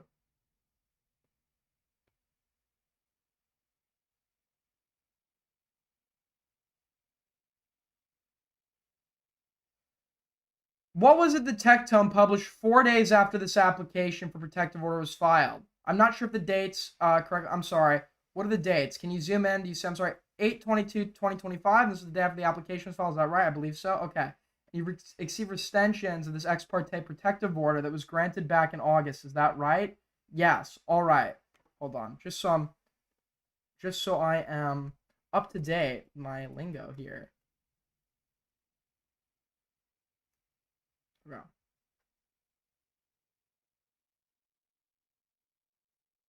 So an ex parte protective order would probably be like a temporary agreement where it doesn't have any detriments on him, but ensures her protection as the case progresses.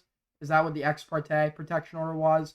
And then this is a protection order that's actually a more permanent. Well, it's only for it's for 10 years, but the actual like protective order granted by the court.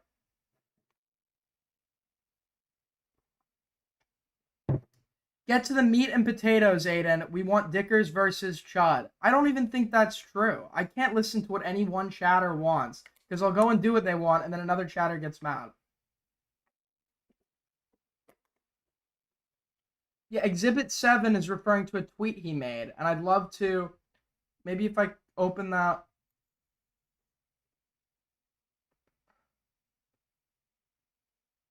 If anybody knows what Exhibit number 7 is, please put it in the inbox.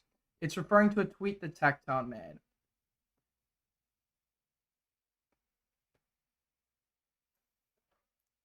Let me look. Control F.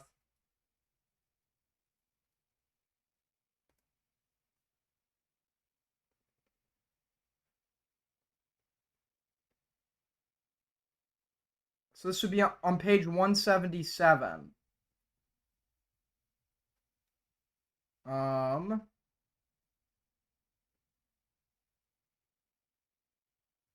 We're not reading through this full thing, dude. I didn't realize there's 177 pages.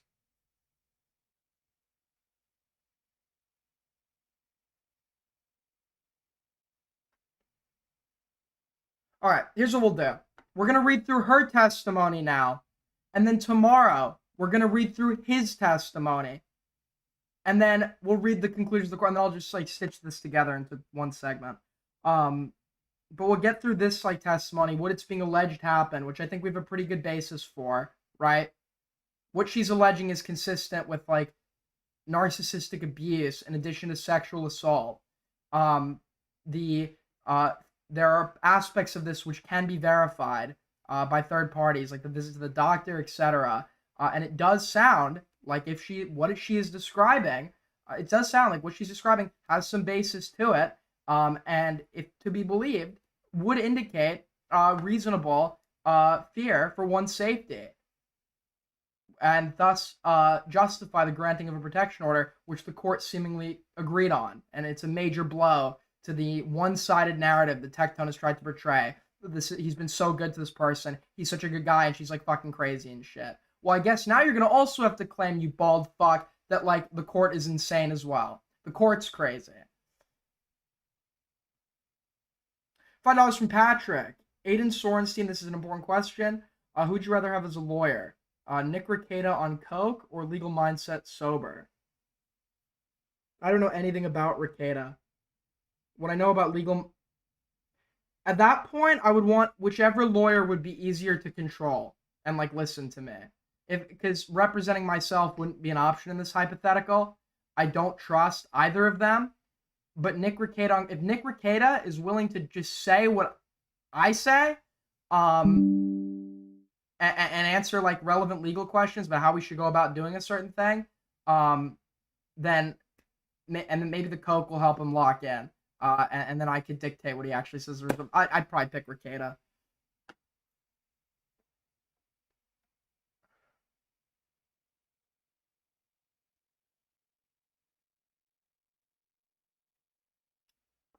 And there's an extension of this protective order signed back in on September 3rd. Is that correct? Yeah, this is in regards to the ex parte protection order. All right, and it was that... Okay. Let's go down a little bit. So this is talking about OnlyFans a little bit.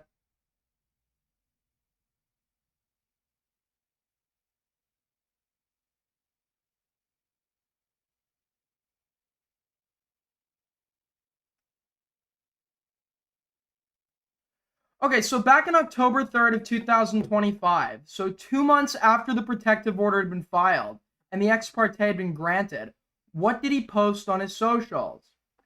Do not put your dick in crazy. It's hot in anime, stupid as fuck in real life. So this is obviously going to be about her or the original accuser, but she's more relevant at this point, I think. So it would be more about her. Or it would be more than likely to be about her, or maybe both of them, but she would absolutely be included in such a statement. And he's doing what I assumed he would do, and what he evidently has continued to do, which would be to paint her as crazy. Just paint her as crazy. And yeah, he didn't put his dick in her at all.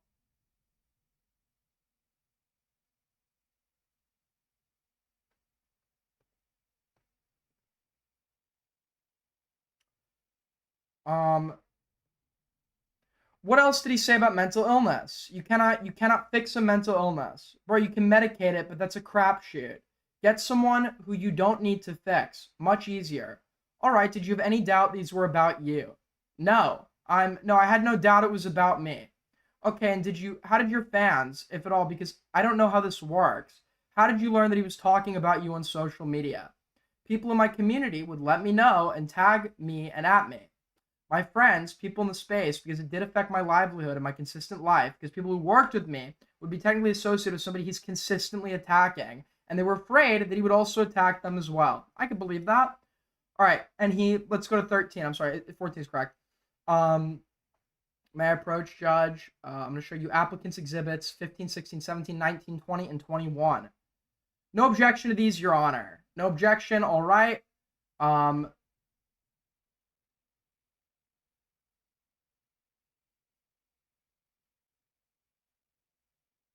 Okay. Maybe let's go down to some of his testimony.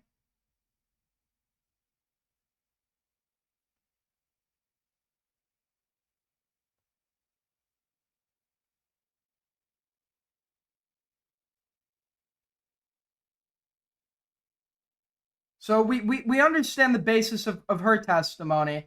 If you want to go into this further and more in detail, um, I will. I get if this becomes a VOD, I will put the censored court transcripts in the description.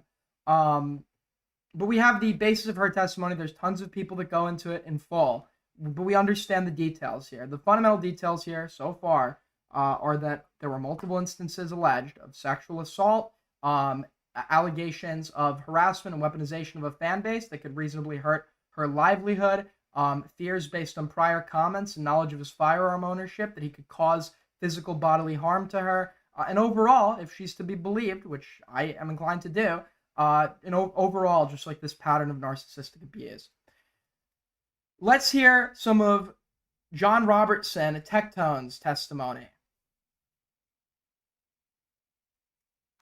It's snowing, Aiden. Wait, I forgot you said. Well, I didn't mean to do that. Wait, I forgot you said you were in Florida. I am in Florida. The problem is, it's also cold right now in South Florida, or it's about to be. What's the temp?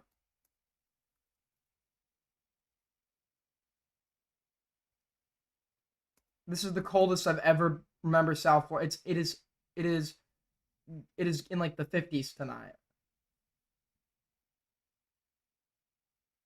And then I think on like Sunday it's going to be in the 40s. I never remember Florida being that cold. South Florida being that cold.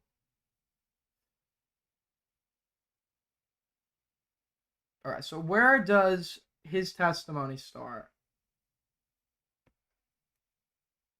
Whoa.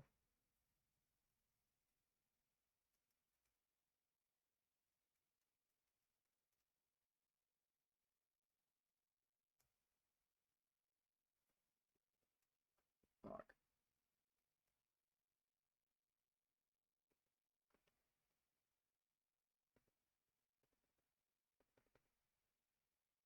All right, let's go down a little bit.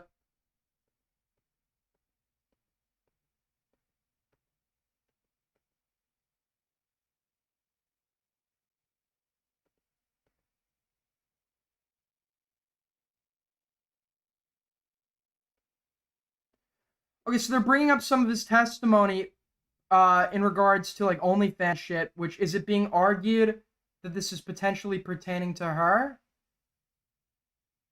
I don't know if I were a judge if I'd buy that argument so much because although there are things here that she reasonably could infer were about her, he's also like one of those like right wing grifters that could be saying these things without any like thought into her or about her in the process of saying those things. But that's not really relevant to substantiate the core claims of the case, right? Um,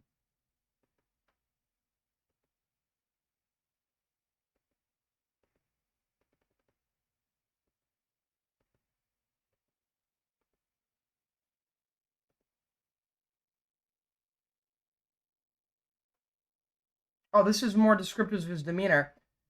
How much to the best of your knowledge does Mr. Robertson weigh? I believe like 260, somewhere around there. And what is it? I know no one wants to talk about weight. What is it?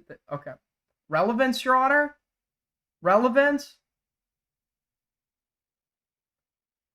Let's go down.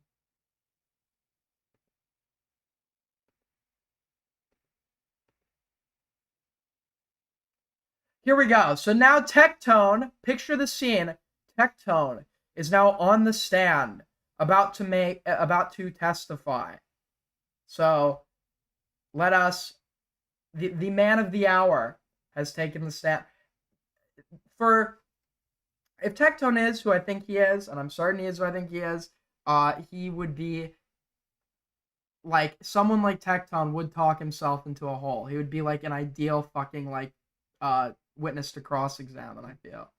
I don't know how it works yet. I'm not knowledgeable on civil court at all. Don't skip any of the Tectone testimony. You're saying? Did I get the gist? Did I get the gist of Pink's testimony?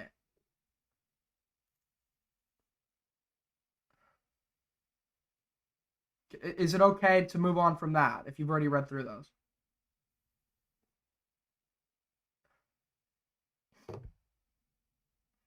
Okay.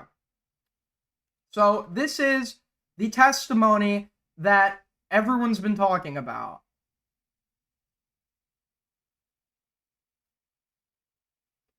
So picture the scene, folks. Picture the scene. Witness sworn in. The court, go ahead. Mr. Puryear, thank you, Your Honor. Mr. Puryear is Tectone's lawyer, if I remember correctly. And then Locke is Pinky Chew's lawyer. All right, John, if you could please introduce yourself for the purpose of the record. My name is John Robertson. I am 32 years old. I make YouTube videos. And John, do you online in your kind of various social media streams, do you have a screen name? Yes, my screen name is Tectone. Tectone, okay. Tell me where you were born. I was born in Fort Sill, Oklahoma on a military base. Okay, and then I moved shortly to Woodstock, Virginia after. And I want to ask you a question. This may be difficult, but I realize that it will be. There was a reference made earlier in this hearing about some sexual abuse that you experienced as a child. Good strat from the lawyer here. Portray Tectone as the victim. He's doing, actually, the lawyer is pulling a Tectone here, and Tectone's participating. And when the offense won't work, when being on the offense won't work, it's Schrodinger's victim. It's Schrodinger's victim. Schrodinger's tough guy. He's the tough guy on the attack when he thinks he has an easy win, and then he cowers like a little bitch and becomes the victim when he doesn't have when he doesn't think he has the upper hand. And right now, what the lawyer's attempting to do is going to be to portray him as the victim. With all due respect, a woman is testifying about, with no due respect, a woman is testifying about egregious allegations that this man sexually assaulted her. Whatever happened to him in childhood is, if you want to get into his mindset, they're just trying to establish the facts of, is there basis to these claims, not what potentially motivated them to transpire, I guess. And whether or not he was actually legitimately sexually assaulted as a child isn't going to really be super relevant, other than to make him look like a victim. Yeah, when I was in the 3rd grade. When you were what? Around 3rd grade. Okay, and if you can pull that microphone just a little bit closer to you. Yeah, sorry. Yeah, perfect. So 3rd grade. Yeah, tell me about that. It was with a female family member. My female family member was led to believe that she had a thing called crabs. And, my mother was very upset at her for being sexually mischievous. So one day, when she's supposed to be taking care of me, she pulled my pants down and mounted on me and grinded on me to maybe transfer it. And that she was called off later by another family member. And that's pretty much the extent of it. And you've been very open about that. You've talked about that. Ew. Holy fuck. Ew. I don't know if I believe him, once again, because the problem is, and even if I don't like somebody, I don't like to question the unverifiable shit that happened in their childhood. The problem is, Tectone has come out with a lot of stories alleging victimization that have all come out when it's been strategically beneficial to him, and that's what makes me more okay with doubting everything that comes out of this guy's mouth, especially when he's verifiably lied in a fucking pathetic attempt to save his own skin.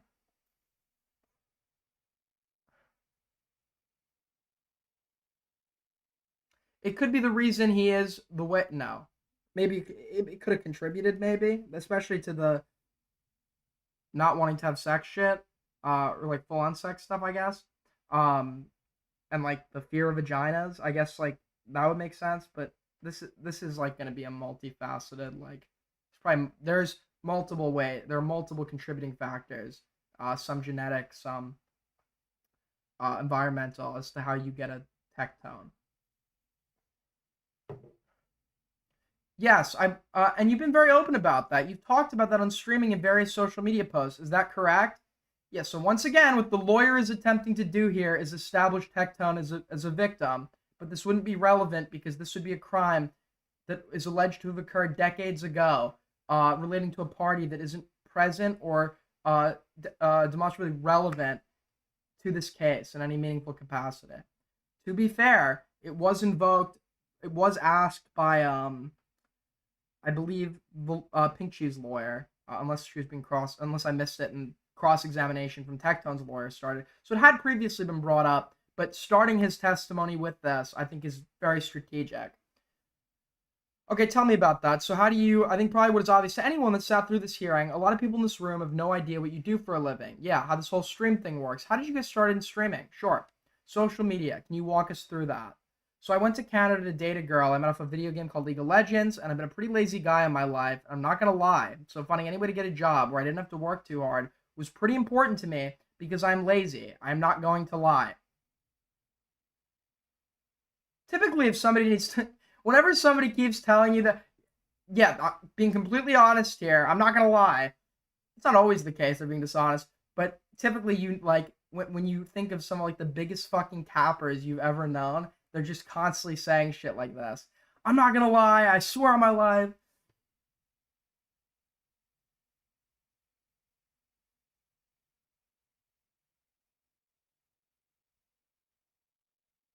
I had a buddy called Shane. I used to, okay, I don't care.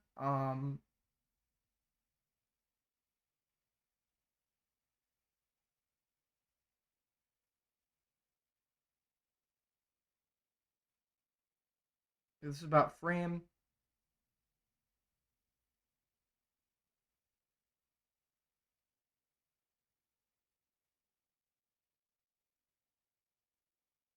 Making him look, I don't know if the attempting to establish how successful he was is also a strategy to make it look like she has something to gain, even though this is a suit for protective order.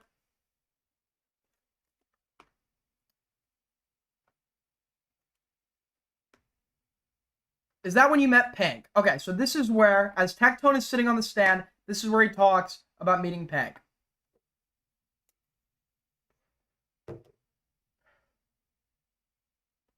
Yeah, the Hippocratic Oath is like do no harm, or it's a doctor thing. By the way, if you guys are enjoying the stream, as always, you could support us by liking up. Okay, liking up if you're enjoying. 41 likes, 70 watching. I know we can get that number up. I know viewership's down, but the support from the core audience can be up. Like that shit if you haven't already. If you want to help us out, as always, you can donate through Super Chats, Streamlabs, and I will appreciate the fuck out of you.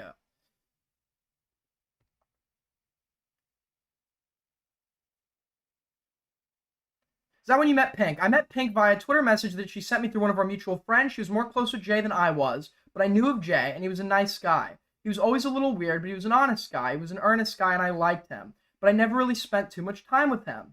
But Jay recommended that I talk to her. Jay recommended Pink, that she talk to me. And she shot me the message she referenced. I believe she referenced Jay in the message, and I was like, okay, so this is the girl that Pink was talking about. Apparently, I'd met Pink before at a party and tried to say hi to me, but I don't remember this. Okay, but she did send me a message via Twitter after that. You all hit it off. Yeah, I'm a pretty simple guy. If you like anime, you like video games, I like you. And so she expressed interest in that. And this is also me coming off the heels of my divorce. Sure, and I thought, wow, a very attractive woman is talking to me. And she likes anime and video games. And she's really nice. Let's hang out. She's already going to go on a date with another streamer called Corey, which she invited me to this date because she didn't know the date was a date. And then once Corey heard that me and my buddy Lara were going, The guy said, "No, I'm good." Dipped, and then me and Lara went to see Avatar: Way of the Water movie, which was horrible. We sat there for 4 hours. Then we came home. We played Settlers of Catan. You and Pink, me, Pink, and Lara. Yes. Okay. If I can add further, when Pink came to my house, it was the most forward a woman is. Yeah, someone like Tectone is going to love to talk. Dad, he's gonna just like he always goes beyond the scope of the question being asked.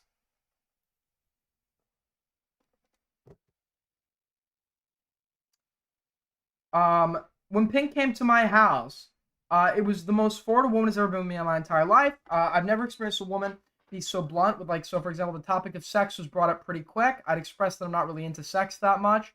I don't think I went into detail on why that was that night. And she asked me what I was into, and I just said, I like long tongues. And then she puts her tongue out, points to her mouth, and says like this. And it was the most forward thing I've ever experienced in my entire life. I didn't really know what to do, but I was like, wow, this is a very straightforward woman, which I was kind of expecting because I knew she had. So you found that attractive? Oh, absolutely. Okay, and what month? What year was this? That's my knowledge, late December, early January. Okay, so at some point, does she move in? Yeah, she moved in very quickly. Pink and I's relationship accelerated at a breakneck speed. She even invited me over to Christmas dinner with her family, like maybe like 4 or 5 days after we started speaking. And me and my buddy Lara went to her family's house. It was a beautiful Christmas. Her family's actually very kind. I didn't really have that much of a functioning family, so being invited. When did she move in? Oh, really quick. Okay.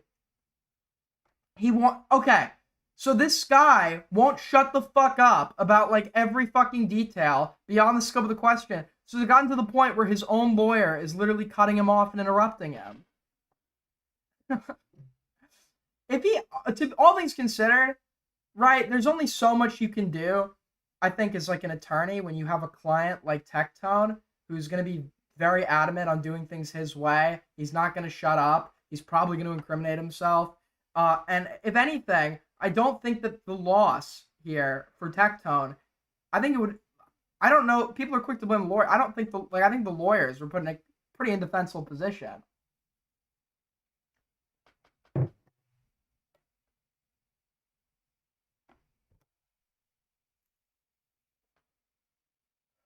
Oh, really quick, she'd frequently complain about her house, and I already flown in my other buddy Lara to stay with me for free because he was struggling, and I don't like being alone, so I let him move in with me for free. And then Pink's. So what was the question? The question was, when did she move in? Oh, really quick, she'd frequently complain about her house, and I already flown my other buddy Lara to stay with me for free because he was struggling, and I don't like being alone, so I let him move in with me for free. And then Pink said that her house kind of sucked, and she didn't really have anything to do about it because she couldn't just move out because she couldn't afford it. And I said, hey, anything you need to make your life better, I'll do it. If you need money, I got you. Because there was this funny time she was in her house, and she was very afraid because there was cockroaches, and so I came to my car, and I speeded. I'm not going to lie to you, I sped pretty bad. I went like 80 and like a 65, and I got pulled over that night, and I told the officer, you know what? The guy says, why are you speeding? And I say, well, officer, it was for a girl. This girl that I like, she's got cockroaches. And he says, no problem. I get it. Shoot your dude, this is like, and everyone clapped. He's like, no problem, buddy. I get it. Go get her, Tiger. Lets me off, gives me like a warning. And I go over there and I pick her up and I bring her back into the house. And then I say, why don't you just move in? Yeah, this is obviously, he is his own downfall. Because he just speaks and speaks and speaks. He's so desperate to portray himself as this good, caring guy. This quick into the testimony, when all that's been asked is when she moved in.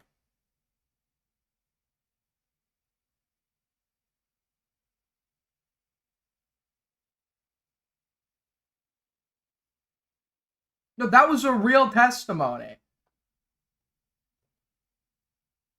There's been talk about that there was a quid pro quo and that the expectation was that if Pink lived in your house rent-free, that she had to provide blowjobs to you. Is that true?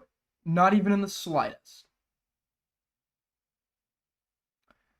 So I notice he doesn't talk so much whenever the questions pertain to like the specific nature of like the sexual assault allegations or coercive dynamic. Notice how he was perfectly like fine yapping in response to literally every question, and now we get a short, concise answer where he is only answering what was asked of him. Okay, did you have a male roommate that you were living with? Yes, Adam Lara. Okay, did you pay rent? Never once. Okay, sounds like a silly question. Was he expecting? Was he expected to provide you blowjobs in exchange for living in your house? No, he was not. Okay, you and Pink were in a romantic relationship. Is that correct? Yes. Okay, was it intimate?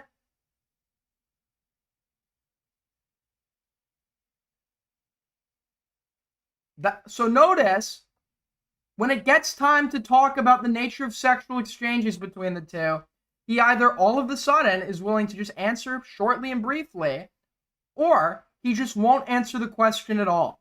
If you're an adult male in your 30s, even if you don't have penetrative sex, you know in this context what the word intimate means. You know what that means.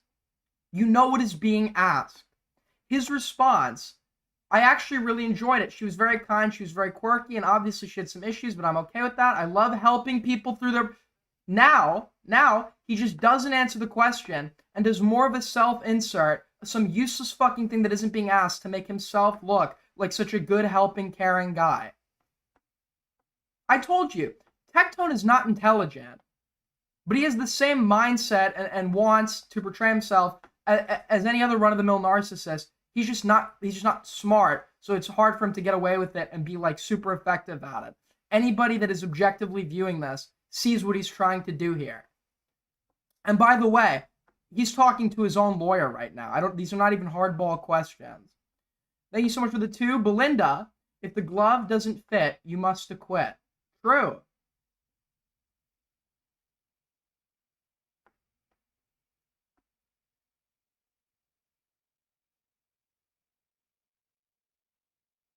How does Tectone still have fans? It's young, influential men and people who are also not very bright that want to blame everyone else. For their problems, especially women and OnlyFans, because deep down they feel sick and depraved because they jerk off every day.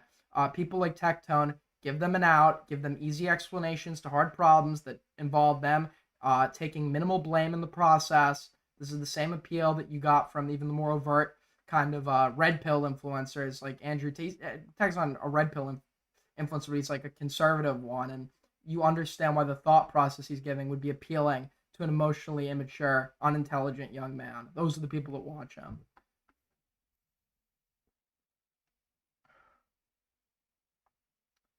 It was the most sexual. Okay, so he asked, was it sexual? Yes. Okay. It was the most sexual relationship I've had. Okay, as this relationship progressed, was she also in streaming? Yes. Was she in... There's lots of kind of different worlds on the internet, and she had her own space. Were you invested in helping her grow her online brand? Absolutely. Okay. So the lawyer is asking a question so that he can answer and further portray the role, the image of just the caring, helpful guy. The caring, helpful guy. In instances of actual love, by the way, in instances, like, I think he did talk about her, like, being straightforward and stuff. But you see always, he's talking way more when trying to portray the caring guy. He's always talking about what he's doing for them. If there was a point where you actually seriously love somebody, I feel like there would be also a lot of talks about what they did for you. The good that they did. I don't know. Maybe that I'm being schizo. Like her with every one of my other colleagues, if people want to find success in this world, I like helping them do that. And Pink is actually very funny. She was very good in her streams, and she was struggling a little bit because it's hard to make it as a streamer. She started off with GTRP that she referenced earlier. Very funny clips, did some great songs too, and she was struggling for money. He noticed if I was a lawyer, I'd be losing it. If I was a lawyer, when we were done, I'd look at my client, I'd say, "You're the biggest fucking dumbass ever. I'm trying to portray this image of you as this helpful, caring guy that didn't sexually assault this person and just wanted to help there and be there for her. And you decide to answer a question that I never asked to contribute to the narrative that there was potentially a coercive dynamic. Because if anything, it makes him look worse talking about her financial desperation, because it makes the possibility of coercive dynamic where sex is given without the full want of the party giving it. It makes that seem more probable. So I don't know why he would be entertaining this if the question hadn't been asked by his attorney. And, she was struggling for money. And I said, hey, if you ever want advice, I'm always here. Okay, do you leverage relationships that you had in the industry on her behalf? Can you give me context? And what do you mean, did I leverage relationships? Did you, by this point in time, you'd been in the online industry for streaming industry, you have connections in the industry. Is that accurate? Absolutely. Okay, did you contact people that you knew in the industry in an attempt to amplify her viewership? Of course. Okay, yeah, I tried to make her have friends. She didn't really have too many friends, so I tried to help her make friends. I invited, some people who I thought she'd get along with to the house, and I introduced her to everybody I knew. Okay, was there ever an expectation that because of this assistance that you provided that there was a quid pro quo? So even if that overt expectation isn't provided, it is going to exist in highly likely in a dynamic like this subconsciously, or not, even though it's not overtly stated, there will be that kind of underlying expectation there. And based on the clip that we've seen of Tectone talking to his then wife, Freem, kind of the way he's degrading her and talking about his contributions, he's absolutely the type of person to hold something over someone's head. Did he ever overtly say to her, with everything I do for you, you won't give me sex? We don't know. If he did, I wouldn't be surprised. But there probably was, if it wasn't overtly stated, a subconscious expectation that he very well might have purposefully played into by holding shit over her head.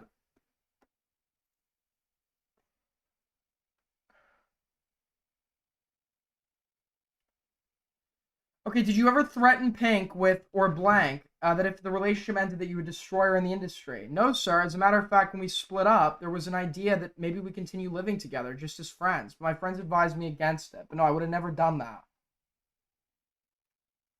Okay, at some point, were you made aware by Jessica, your ex-wife, that there was some, did she ask you, and I think that's Frame, is she better than me or worse, to that effect? Yes, sir. Okay, and when was that? To the best of my knowledge, I want to say it was sometime 2 or 3 months after Pink and I started dating.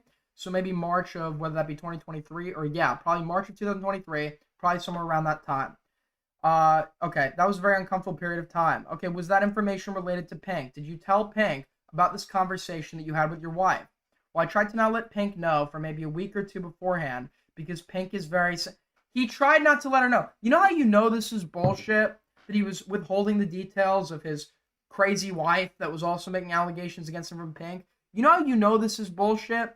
Because he very obviously and evidently was having Pink be an attack dog against his ex-wife.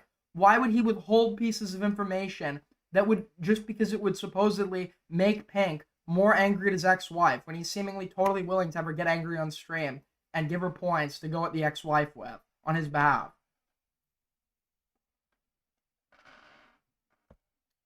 Well, I tried to not let Pink know for maybe a week or two beforehand because Pink is very sensitive, and so I tried to deal with the issue beforehand, force she to hear about it, because if there's a problem, I'm going to attempt to solve it. And looking back on it, I probably should have told her earlier, the moment I knew, but I thought I could have dealt with it myself, and so I didn't tell her immediately.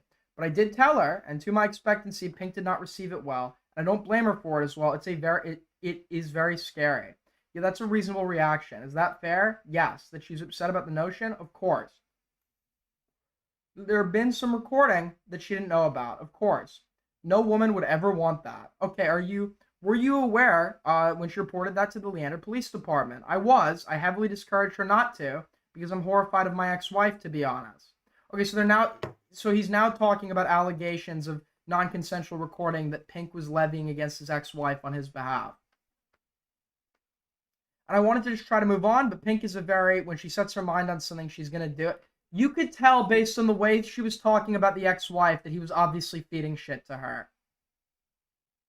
You could, if you go rewatch the Shamu video, replay that saga, you can absolutely tell that she's parroting his points. And he is behind the scenes almost certainly, even if he wasn't like a narcissist that's fine with doing this, he would be obviously understandably angry at the ex-wife, and to just say that, like, yeah, I wasn't bad, like, sort of, that's obviously not going to be true.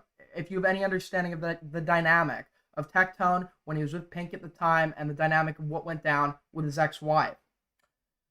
Okay, and I would think similarly with the lawsuit. Yes, is that fair? Okay, were you aware of the lawsuit? Of the lawsuit between Pink and Frame? Yes, I was very aware. I heard about it every day. Okay, and that lawsuit is filed in June of 2024. You're aware of the allegations of the application for protective order? Yes, specifically the incident is alleged to have occurred March 2024, and another incident is alleged to have occurred May 28th or May 29th of 2024, and you're aware of the allegations in the application? Yes, sir. I want to ask you under oath, are those allegations true? No, not even in the slightest. Did you ever forcefully engage in oral sex with Pink? No, never once. Did you ever engage in oral sex without Pink's consent? No. There was even a conversation about consensual non-consent, and I denied that because that idea makes me uncomfortable. Okay, and just to be clear, in March of 2024, were you sexually abusive to Pink? No, sir. And by Pink, I mean the applicant in this case. Oh, is Streamlabs still broken? Hold on, let me check.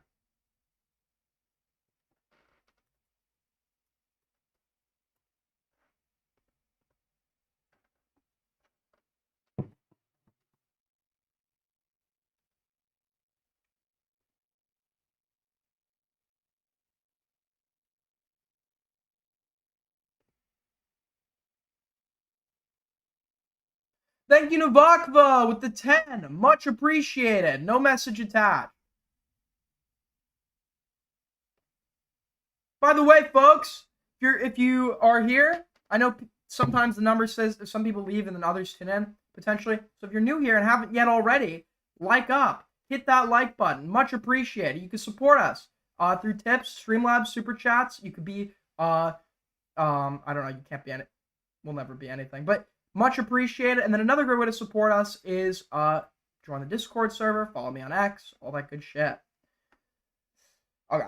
Every sexual encounter that you had with Pink, was it consensual or non-consensual? It was very consensual. Okay, were any non-consensual? No, sir. At some point, this relationship runs its course. Yes. Is that fair to say? Yes. Strike that. So this lawsuit that Pink filed, she discussed how rumors and just kind of online chatter about this.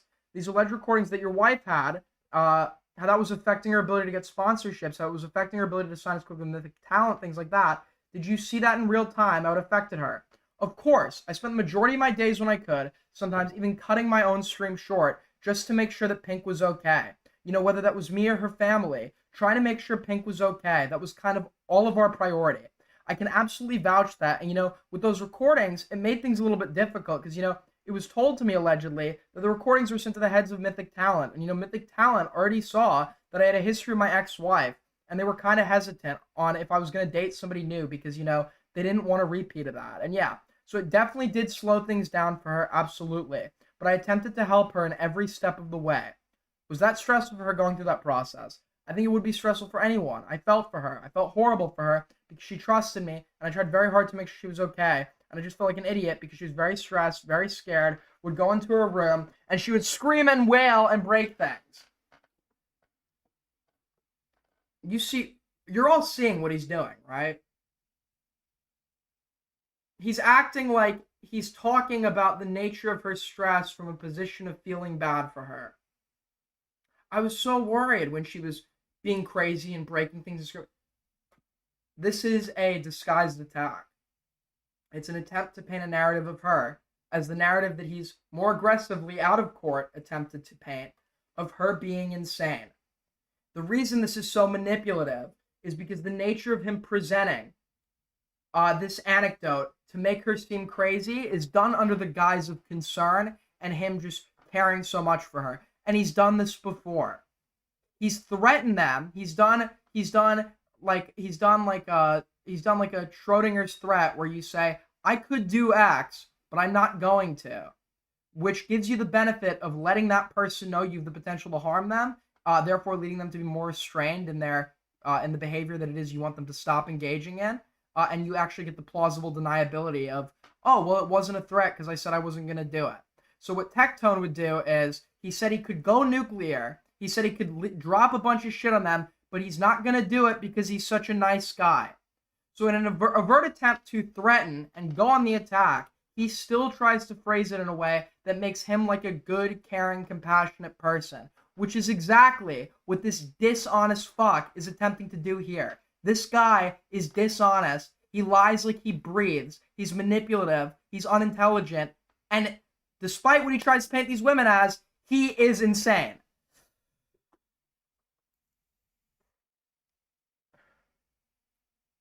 I was very scared, but I didn't blame her because I understood. But yes, it was very hard for her. See, he's still trying to do it. It was hard for her. I just care so much about her.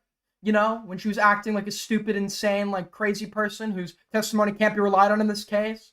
I just felt really compassionate.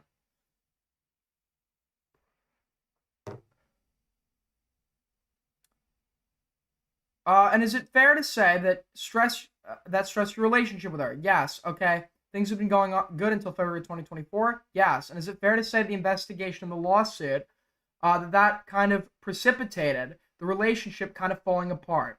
Yes. Pink and I's relationship was very fun. We played games. We liked the same things. But when Pink is worried about something, it consumes her. Okay. To where soon every conversation was just, okay, I'll hear it again. And I knew it was scary. So I wanted to let her vent. And, I would take her to the bathroom and I would sit her down and I would put on the water for background noise to try to calm her down because that's what calmed me down. Pink has a hard time expressing herself, so I'd give her like a marker or a crayon.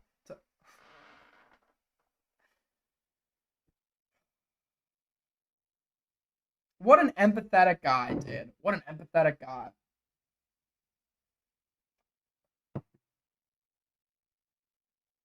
Guys, when she was like crying, when he was like doing the narcissistic abuse, he offered her a soft drink of her choice and a coloring book and a soft drink of her choice.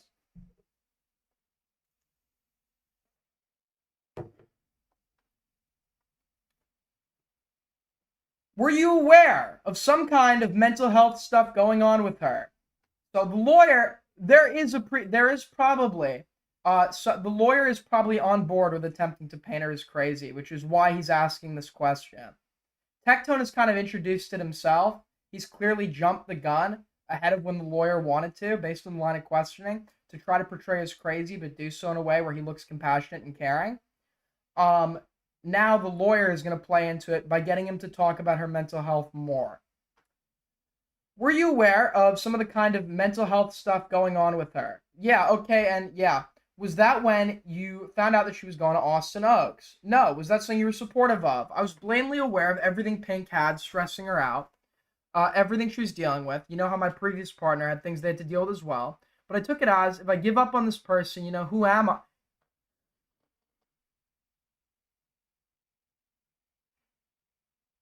Dude. This guy is unbelievable.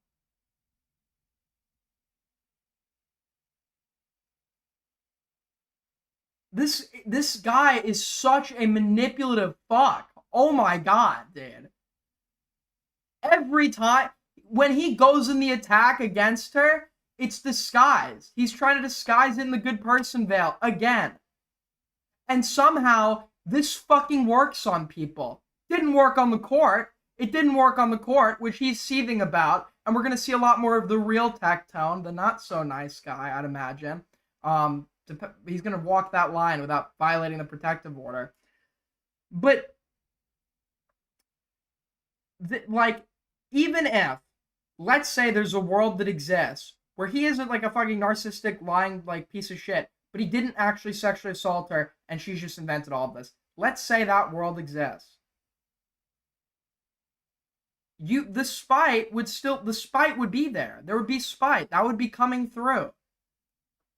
The whole, like, attempting to look like the bigger, caring person is so forced that it looks unnatural and gives it away as an attempt at manipulation. This is what I mean when I disagree with Chud's opinion that this guy is highly intelligent.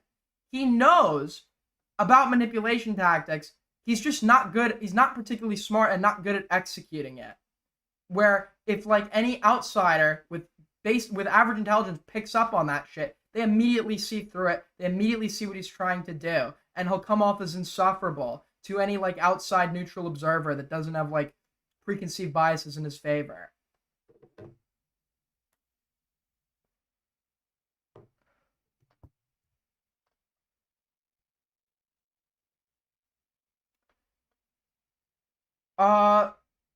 So right now they're using this. This is an attack strategy to attack her credibility, utilizing her mental health, right? And he's still, while doing this, trying to play as the nice guy. When I have my own issues, who am I to give up on somebody because they have their own issues? So I tried helping her with it. Sometimes successful, sometimes not, but I gave it my all. And that's pretty much all a guy can do. Like, who talks like this, bro? Who talks like this? You know what he's trying to come off as. He's just not fucking good at it. And based on how we've seen him act on his streams, you know exactly how he was saying this, the tone of voice and shit. Like, to anybody with a fucking brain in their skull, you obviously know this is an attempt to be manipulative. And if the judge saw through that, it's not doing him any favors.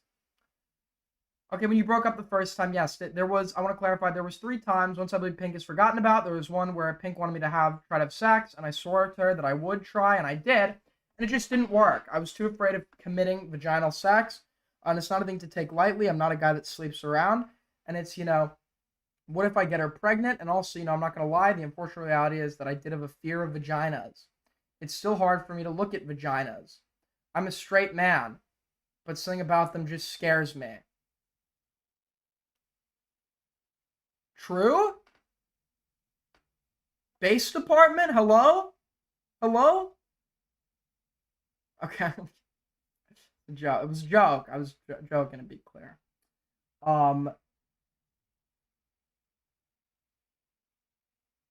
I got news for you, buddy. I got unfortunate news for you, Techie. I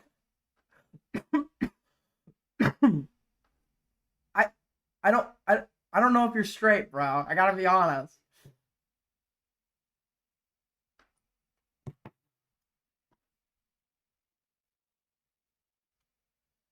When I lost my virginity, I had to even close my eyes just to kind of go through the motions. I feel like that's normal, no? Like, or turning the lights off and shit. Sometimes people just don't like to look while they have sex. That's not like merely not looking while I mean, I guess, is that abnormal?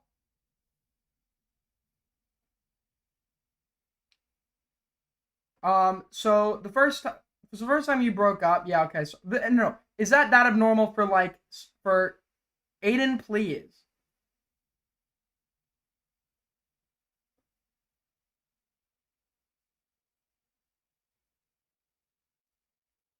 Of course you want to look. Well, okay, but when you're a virgin, you're kind of taking last pick. So maybe whoever it is you're with, maybe not ideal. Sometimes maybe you have to close your eyes and envision you're with someone better. Is it abnormal? Okay. Got it. Maybe it is. Maybe it is.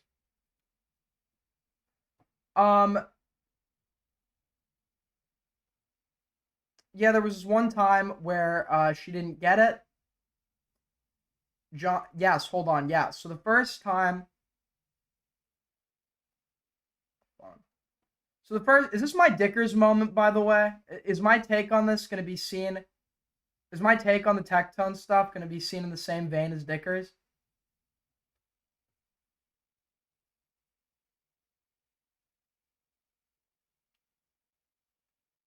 So the first time that you broke up, did you break up with her? Or the first time, sorry, did she break up with you, or was it mutual? Yeah, so the first time we broke up, I knew I had to do it. Some of my friends said, you're not dating a girl at this point. You're dating a liability, because they knew how Pink was back in the day. Because they... Judge, I'm going to object to hearsay and move to strike. Based Mrs. Locke, our queen defending the victim.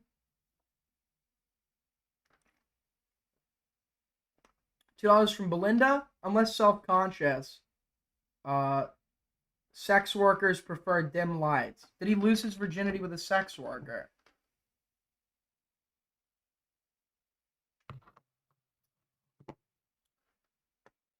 Sustained. Did I say something wrong? You can't say something like... Well, hold on. You're not dating a girl at this point. You're dating a liability. Because they knew how Pink was back in the day. Judgment to object to hearsay, move to strike. Sustained. Did I say something wrong? So Tectone is now entered. So the objection has been sustained. And he's now going to get caught up on this. Did I say the wrong thing, guys? His lawyer comes in and says, you can't say something that somebody else said, which is true. That is hearsay. Oh, sorry. Okay, yeah, absolutely. So did you break up with her? Yes. Or did she break up with you? Or was it mutual? It was. We went to the closet. We went to the closet. We went to the closet. Got it. I think you're in a closet at the moment, buddy. And we sat down on the floor, and I initiated the breakup. I wonder for him. Okay, maybe this is like trauma from being sexually assaulted. Okay, maybe it is. Maybe if we're to believe maybe this is him literally just being unable to perform, which is an insecure topic for guys, and might lead to him concealing it in some greater narrative that makes it like sympathetic why he can't perform or whatever. Or a third theory, if we're to believe what he was having her do during sex, my other theory would be if you're into kinky shit, right? If you're into kinky shit, some people just can't get off on vanilla sex. So I wonder if it's the case that he is unable to have intimate sex with a partner unless they are being degraded. Because notice, he says to her that he will have sex with her or something if she wrote the word slut on her like head and shit. So I wonder like if he needs to, in his mind, mentally, degrade the person that he's having the intercourse with in order to perform. He can't get off on like vanilla sex. I'm no expert on the subject. I'm just he's just so untrustworthy we'll never know. Yeah, all we can do with Techie is interpret what actually happened, because his version of events will always be omitting something, exaggerating, or lying about something. All we can do with Techie is make our interpretation of what happened and catch him on his own mistakes in the course of his like web of deception.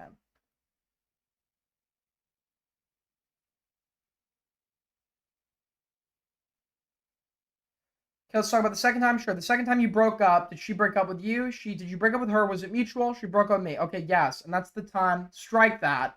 It is fair to say after you broke up, you continue to communicate? Yep. Is it fair to say that after you broke up, you continue being intimate with each other? Yep. Okay, is it fair to say that after you broke up, you remained friends? Tried the best I could? Yes. Okay, were things cordial? Yes. Okay, cordial, you had a little bit. Also, I'm wondering, if he's not her first boyfriend, if he's not, because another thing, you could try to paint the narrative of like, because the thing is, right, he's admitting that she broke up with him. Many times, if it is a case of somebody just making up false accusations, many times, not always the case, it might be in like out of spitefulness in response to getting broken up with. She's the one initiating that. And then what would further maybe like add some substance to her, I believe her, but what would further maybe add some substance is if they were to go over some of her, which his lawyers obviously used to try to make her look like a slut, but if they could go, which is obviously not going to be true just because she's had past relationships, if they could go over some of her past relationships where she was able to remain cordial with previous boyfriends or whatever, it would potentially add some substance that there was some major failing or fuck up on the part of Tectone here.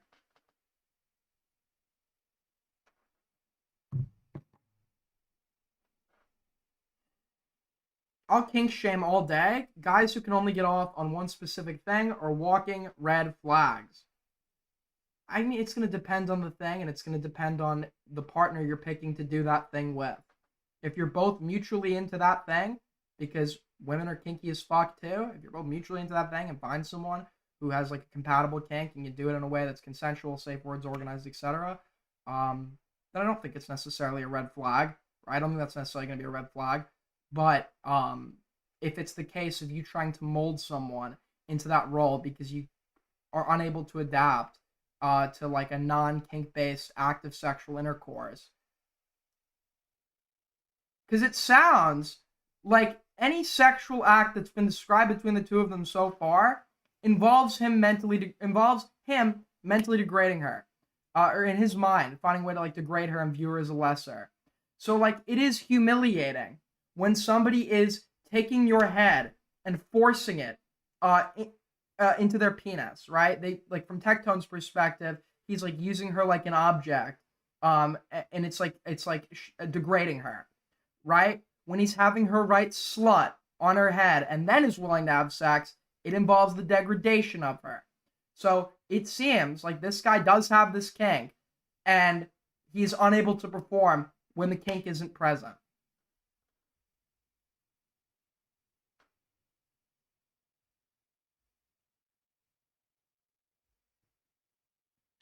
Yeah, it leads to this incredibly it is okay if you're not into vanilla shit. BDSM is way more common than you'd like fucking think. The problem is when we have people who are this into BDSM that are trying to do it with people who are not. If sex is an important part of your relationship, you should be getting with a partner that's also into those kinks. Instead of, or just not entertaining the kinks in the act of sex at all. But if that's like a deal breaker for you, then maybe the relationship isn't compatible.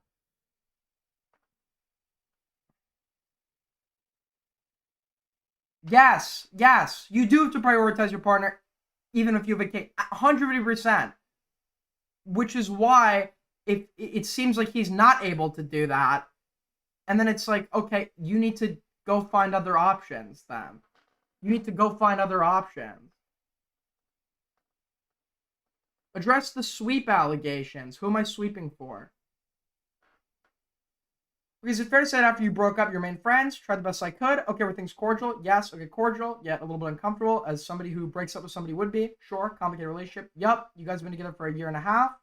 And I'm not going to lie. I was shortly after we broke up, I did become interested in another girl. Okay, and so it made things a little bit complicated. Okay, but continue communicating with each other almost every day. Yes. Okay, was she still living there at your house? There was talks for us to continue moving into a new place together because our old residence, for lack of a better term, just kind of sucked. Okay, so we were going to go to a new place all together as friends, but kind of foresaw that wasn't going to be possible. If I wanted to have a new partner, so me being 30, 31, I don't really have too much time to waste in my eyes, and we decided to not or more, and so I decided we should not live together. Okay, and she moved out? Yes. Was this before or after Austin Oaks? To the best of my knowledge, Austin Oaks was the psychiatric facility that she voluntarily admitted herself to for 3 days. I believe it was shortly after. Yeah, no, it was shortly after Austin Oaks. Her assistant helped her move out. I want to fast forward to November 20th of 2024. When did you first find out about Pink's tweet? This is like the subtweet that Pink did about the sexual assault that everybody deduced was about Tectone. And then he was like panicking and shit. Hold on.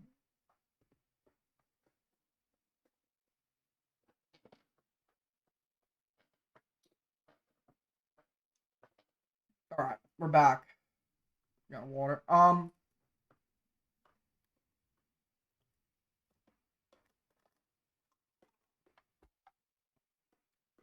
I found out probably before it was even posted. I heard rumblings from my friends that something was going to be posted.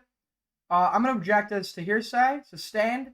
And again, John, you can't say what somebody else told you. Sorry. Were you made aware of? Yes. The tweet at some point? Yes. Okay, very quickly after that posting, almost instantly.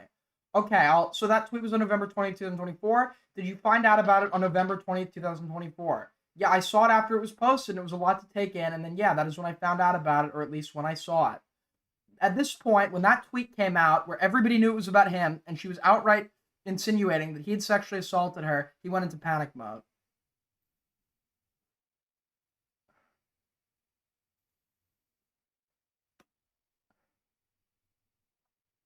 Okay, did you start receiving messages online about the tweet? Within 3 hours, the heads of my company told me that I'm going to be. Objection to hearsay. Sustained. John, listen to the question I'm asking. Sorry. That day, did you receive messages? Yes. About Pink's tweet? Yes. Okay. Because this is what he does. The lawyer is right. He's like, because he is nervous as fuck during this, probably, right? Because this is more than just being about his gun rights and a protective order. It is about his ability to portray anyone who buys into her story as like false accusers. This is all false, debunked. Like the facts are 100% conclusive in his favor. If the court rules against him here, that entire narrative shatters, which it did when the court ruled against him. So, if anything, this court is kind of the Stalingrad of the PR war. in regards to the allegations that have been made against Tectone and utilized in different dramas, etc., over the course of the last year. $2 from Belinda for the goal. Thank you so much. Cal with the 2. Goal. We hit temp goal. We're halfway to Streamly goal. Based as fuck. Thank you guys so much for the support. If you're enjoying so far, you can like up. All that good stuff.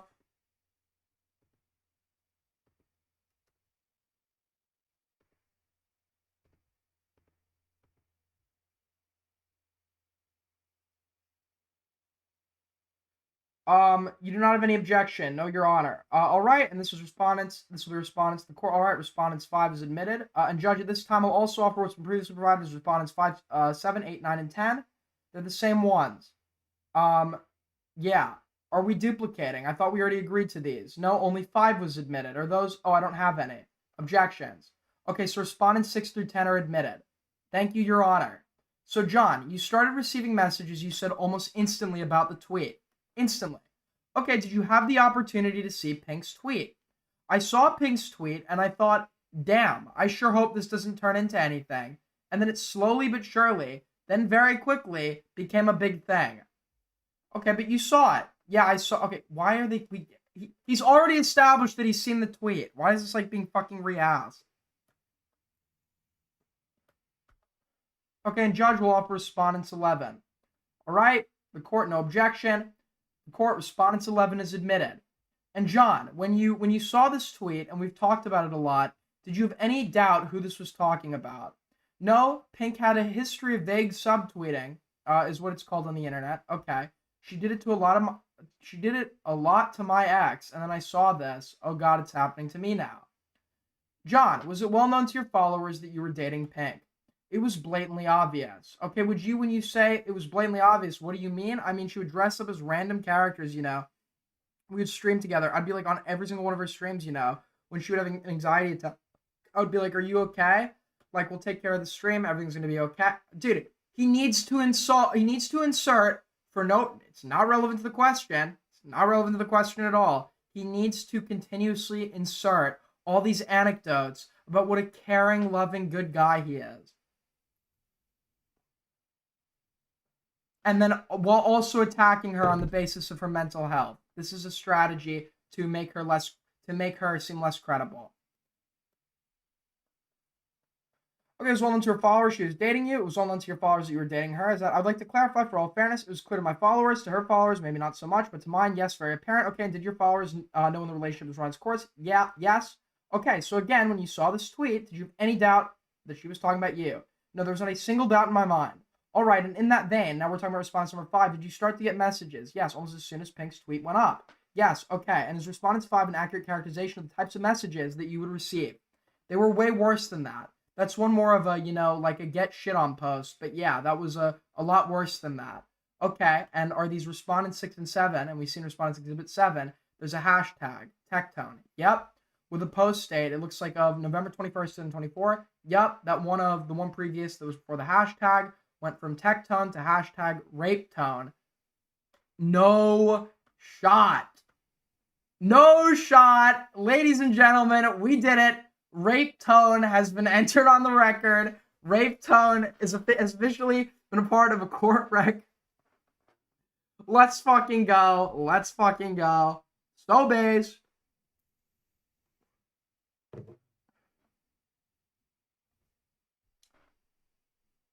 We got him. We got him. Yeah, being called a rapist and a pedophile is very frequent. And responding to exhibit 6, it looks like underneath your shirt there's a 2M. What does that represent? 2 million. 2M means 2 million views. Okay, so this post, there was 2 million views. Yes. Okay, looking at respondents exhibit 8, this was posted at 10:49 a.m. on November 21st, 2024. And how many views did it have? That is 37,000 views, which is one of the smaller ones.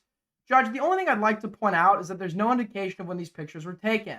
These screenshots know that at the time of November 21st, there were actually that many views, so I don't think that's the court. Agree. I think that that's a mischaracterization of the evidence before the court. The court, I think that goes to the weight, not necessarily the admissibility. Judge is correct. There's no reason this can't be admitted, but that evidence would obviously not be as strong. Let's talk about how many views did it have. It had 2.1 million views. Okay, and that was posted when? Before I responded, so that was about, I think I responded sometime around like 5 a.m. on the 22nd because I go to sleep. So yeah, this was about 26 hours before then. Okay, so almost immediately after, maybe like what, 12 hours after Pink posted. And I want to, there's been some questions from the applicant about the timing of these views, of course. And when that traffic happened, when eyes were on, yeah. All the allegations against you from Pink, what is that we're seeing in Respondents Exhibit 10? Well, this is a great one because this shows you exactly how many live people were watching the day of the 21st. As you can see on the bottom there, it says noon, Tectone sexual assault allegations. And as you can tell, the viewer count, judging by the green graph, is going up. If you notice, the peak is at 12 o'clock to 12:50, which is when Denims changed their stream title to the Tectone essay allegations. And her, amongst many other streamers, were all live streaming that, including Mike from PA and a previous screenshot, and leveraging viewers to come and react to it live on the 21st before I had said anything. And what do we see on the second page of Respondents 10? This is another stream where the real lifetime viewers are there. It was a 4-hour stream, and as you can tell, the moment that the Tectone essay allegation is going to be covered, that yellow font is the indication the stream title was changed to that. And as you can tell, the interest is at an all-time high for that individual stream, which is Denims, who is at the top 500 streamers in the entire world out of I believe, 7 million. Okay, so is it fair to say, when you responded on November 22nd, 2024 to the false allegations that Pink had made in her tweet, is it fair to say, is there going to be an objection to that?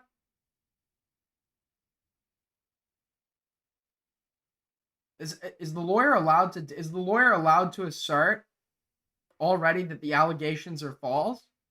Is that allowed?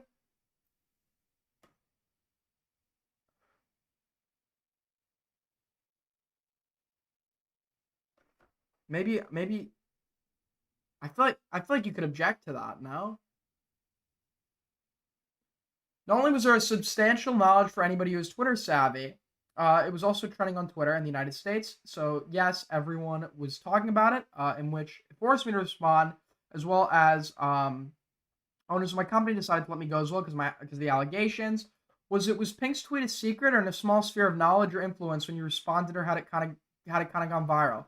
It went viral very quickly, as well as on the multiple articles, as well as the multiple Twitter accounts that were covering it due to those to Pink's benefit. That is her alternate account, but an alternate account does not prevent a tweet from going viral, and that tweet very much went viral, and the internet ran with it very quickly. Okay, on November 21st, did you receive news about your future employment, future prospects with one of your business entities? Yes. Okay, and what was that?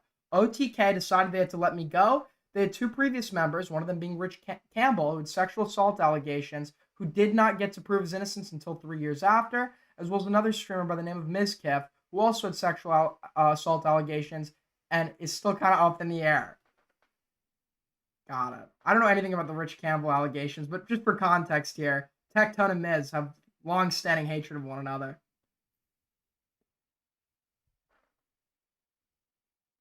Another streamer from this org is a piece of shit.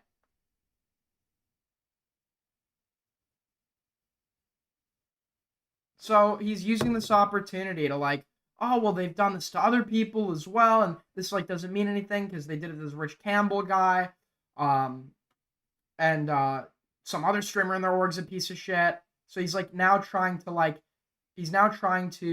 kind of diminish the decision made by OTK.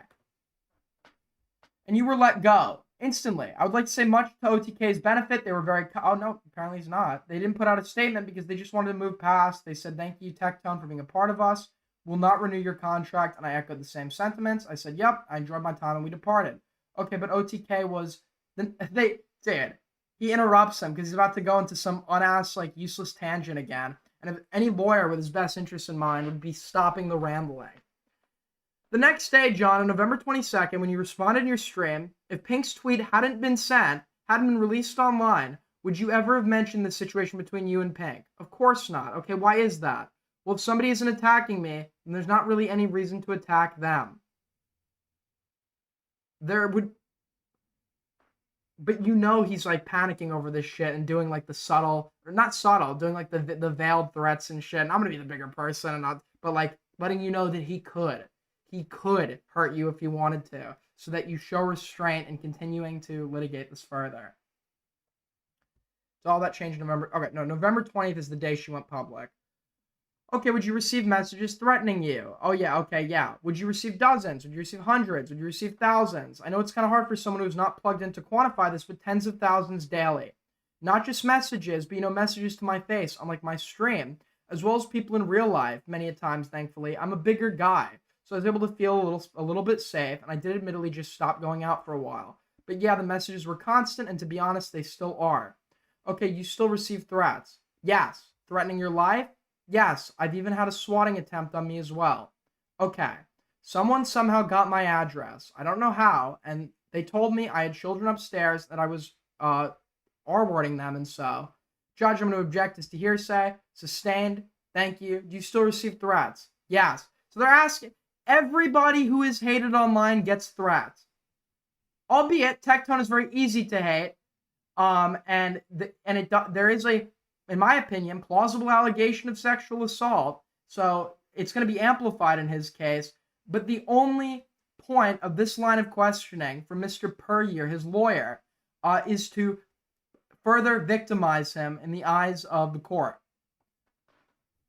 Okay, for the last 5 months, have you had any firearms in the house? No, sir. Can you protect yourself? No, sir. Okay, do you continue to receive threats from people online? By the hour. John, have you called Pink since the application for protective order was filed? No, sir. Have you emailed Pink? No, sir. Have you messaged Pink in any way? No, sir. On any social media channels? No, sir. Have you direct messaged her? No, sir. Have you sent her letters? No. Okay, so he hasn't tried to contact her according to him. Have you attempted to contact her anywhere? Nope. And since the application for protective order was filed, have you discussed this situation with specificity and used her name? Have I used her name specifically in recent memory over that time period? Well, let me put it this way. Yes. Pink made an allegation against you. Yes. From your perspective, that tweet was about you and accusing you of the things that were in that tweet. Yes. Is that fair? Yes. Did you defend your innocence? Of course. And did you absolutely make statements online that the truth would come out? Absolutely, of course. Okay, did you ever threaten Pink with any kind of physical violence? No, of course not. So the lawyer is portraying him as a reasonably anxious person, somebody that's in fear of his life, somebody that has no means to cause her harm as there aren't firearms in his house, and anything that he was saying on stream was merely to defend his innocence. Mr. Puryear, I'll pass the witness, Your Honor, the court. All right, Ms. Locke, thank you. Cross-examination by Ms. Locke. Mr. Robertson, did you ever engage in vaginal intercourse with my client? No, ma'am. Okay, so now he's getting cross-examined, so this might be a little more hostile. He's getting cross-examined by the attorney of Pinky Chew. So the questions here are not going to be trying to substantiate the agreed-upon narrative that his lawyer was attempting to convey, that he was like this victim that has no means to cause harm and has been completely reasonable in how he's litigated this publicly. No, okay, and did you perform any oral sex with my client? No, ma'am. And in fact, the only one that received any kind of sexual satisfaction was you from her. Is that correct? Direct? Yes. And she would obviously pleasure herself while doing this, which, oh, yeah. Okay, so in the romantic relationship you had, would you consider that the only person actually getting physical sexual contact from the other partner to be a normal one, like what you had with her? Unfortunately, in my mind, it was normal. That's how my previous relationship was as well. So I thought it was just normal. My shortcomings are unfortunate, but I would have if I thought I had the capability to be a better partner. But I would admit I was a selfish partner sexually. Absolutely. And did in fact you not kiss her or make out with her? That's not true. Oh, we kissed quite often. Okay, and I just had a stroke. Okay, and did you request to spit in her mouth on occasion? No, ma'am. Okay, and so is it true that when she said that you did not satisfy her in any way orally, correct, that was correct? No, I did not use my mouth upon her. No, okay, besides kissing. And did you even use your hands to touch her vagina? Isn't that correct? No, ma'am. You did? Oh, no, I didn't. I did not use my hand. Okay, and in fact, none of, like your hands, did not ever go under her pants. Is that correct? I would grab her butt. Okay. Over the clothes or under the clothes? Under the clothes. Okay, and that was the extent of it. Is that right? And the furthest we ever went, for me trying, because I did try, she'd wear underwear, and I would put my penis near her vagina to see if I could remain hard. It just would not work. We tried our best, and it wouldn't work. So her comments about you having to give you blowjobs accurate. That is truthful, right? I did appreciate them, yes. Okay, and in fact, on times, you would demand them, correct? No, ma'am. Okay, isn't it true that you've posted on social media that it is hot when girls have their lips done with filler for... Did he say that, dude? Did he actually... One of the, like, substantiating factors for the fact that he sexually assaulted her was, like, injuries and damage to her lip fillers that would have occurred by virtue of the alleged forcing her head down in the performance of non-consensual oral sex. Something that could be verified by a doctor. Now, we literally have him in a prior statement talking online, that he actually likes doing that to people who had their lips done with filler. I guess that's not necessarily suspicious, but it does substantiate very well this, like, picture that's being painted by her lawyers.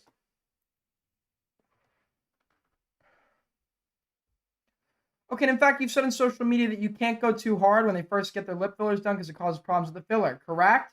I'm not familiar with that comment, but perhaps I wouldn't say it. But perhaps I wouldn't say that. I didn't say that. Okay, and in fact, your exact statement on February 5th of 2025, so obviously allegations were made, is lip fillers. They do make your lips look fuckable as shit, but the problem is, anyone who has lip fillers cannot suck a dick worth a damn. It sucks because if they suck it too hard, it'll fill up, fuck up their lip fillers. Is that... Oh my dude! No shot!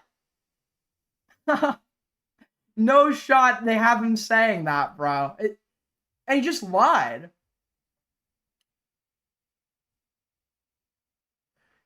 You've said on social media that you cannot go too hard on them because they first get their lip fillers done because it causes problems with the filler.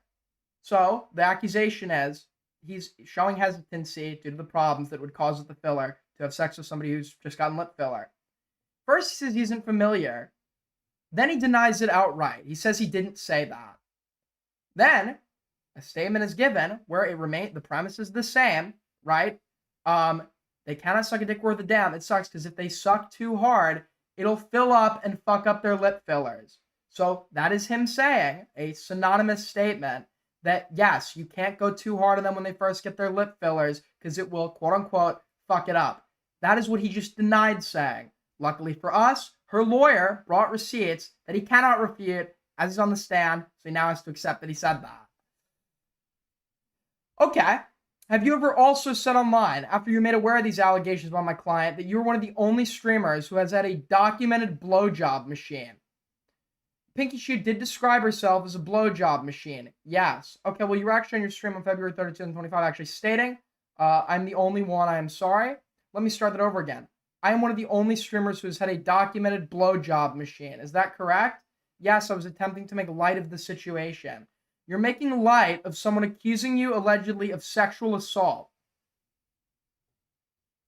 Ooh, I like this. Her lawyer's good. Her lawyer's good. Her lawyer's good. Maybe I should go to law school, bro. Maybe I'm in the I've been in the wrong line of work. Aiden Law School arc? Just like lock in, get some internships, and go to Harvard Law.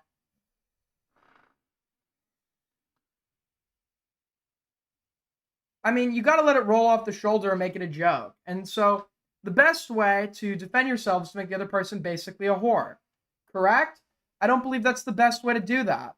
Well, that's what you've done. I mean, the first thing you said when you testified today was that she was the most forward woman that you've ever had in your life on the day one. I don't think calling someone forward is calling them a whore. I'm sorry. He literally, admittedly, on record, admits that he did in fact describe her as a blowjob machine. He is now, after admitting to that comment, going to try to deny the insinuating that she was a whore. This line of questioning makes him look to the court like a fucking dishonest freak. This is why he's a bad manipulator, because he's unwilling to grant the small things, the things that won't, the sub-allegations under the sexual assault, where if you admit to them, you're not necessarily conceding that you ever sexually assaulted her. right? Like he can't admit, like, yeah, I did this, I did this, I did this, I'm imperfect, etc., but I didn't sexually assault her. He can't give an inch on anything. He'll deny things that he's obviously done. That's his downfall. That's why he's a bad manipulator. Really? When you talked about it, you said you like long tongues. As she exposed her tongue, you thought that was appropriate behavior. It was probably inappropriate. That's probably what made it attractive, maybe, though. I'm just not used to it. Okay. So do you not see you're painting her in a particular light when you talk about these things in open court? I can only give you an accurate representation of the truth. If it makes someone appear a certain way, that's not really against or not really my intention. I'm just trying to give you an accurate representation of things, how they have. That's obviously bullshit because you can look at irrelevant. If you just take it, question, answer, highlight any detail that is not relevant to answering the question. And if you do that, you'll realize narratives about her being insane and mentally unwell, or narratives that paint her as a whore, are injected into questions that have where the answer would not necessitate or be relevant to any of what he voluntarily decides to include, doing so with the intent of painting a narrative. He knows exactly what he's doing. It's this guy's fucking job to perform, and he gets into constant arguments and back and forths online. He knows about insinuations. He knows about how to make things come across a certain way. There's no way he's doing this and just doesn't fucking realize it.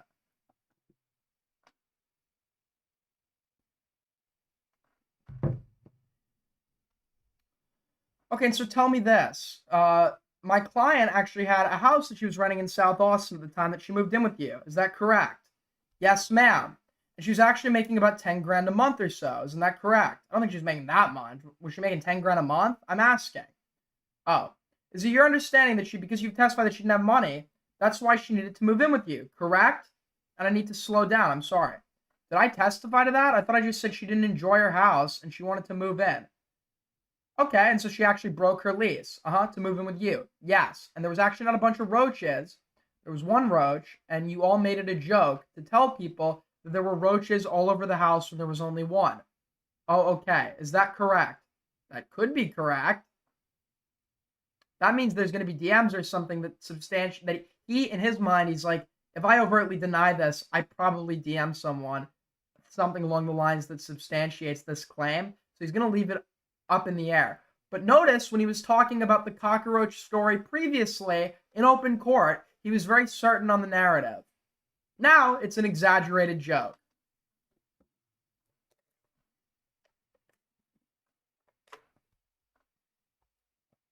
Is that correct? That could be correct. It's been so long that I just accepted that as what it was. I thought she had more roaches. Well, wouldn't that be different than what you actually told the law enforcement officer? Remember the detail you just went into a minute ago? Yeah, about the police stop on the way. She called because there were roaches. Okay, and then you had her sell all of her furniture from her rental house. Yeah, okay, well, I wouldn't say I had her do that, but that definitely happened. Okay, so, and you also, at the time of the lawsuit, you wanted her to sign an NDA because you didn't want all of your ex-wife's allegations public. Isn't that correct? Can you repeat that? Sorry. Sure, we talked about the lawsuit, correct, of course, and you tried to paint it that you were not involved in it. In fact, wanted nothing to do with it, correct? I tried my no, he won't give a definitive answer on this because if you actually, like, once again, watch the fucking Shamu video, I can't emphasize this enough. When you watch the dynamic, the love trial as Pikachu was going after Frame, you understand as you listen to her that these were narratives that Tectone was feeding. He obviously was hands-on about this. He obviously was involved in this. He's the whole narrative of needing to, like, compulsively portray himself as this bigger, like, not mad person is his downfall. It's what makes him look the most manipulative and the most untrustworthy. Aiden, can you say hi to me? What's up, Marcus? Oh, let me turn on the air one more time. Give me 2 seconds, guys.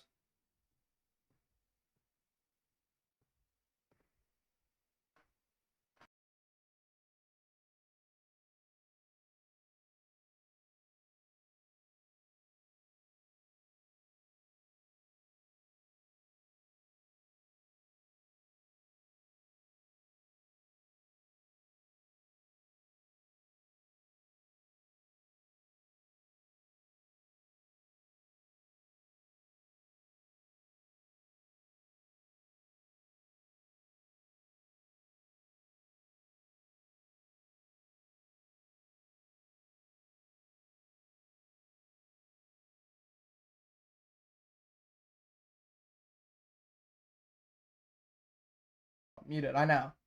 So here's the deal is, guys. We're gonna finish. We're gonna skim through this. We're gonna go over his response. The Dickers Chud shit will be tomorrow.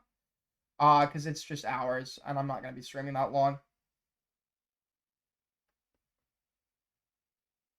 Okay, are you familiar with Alex Conant? Not familiar with that guy either. Okay, and you weren't originally behind the lawsuit when it started, but after you all broke up is when you withdrew your support of the litigation. One more time, sorry. Trying to make sure I understand clearly. Sure, you were actually on my client's side, blank side, on that lawsuit up until the time you all broke up when you withdrew your support of that lawsuit. Yes, I tried to support Pink with whatever she needed. And in fact, what your concern was not whether she should do it or not. You were concerned more about the NDA language and some violation of that may possibly involve you, correct?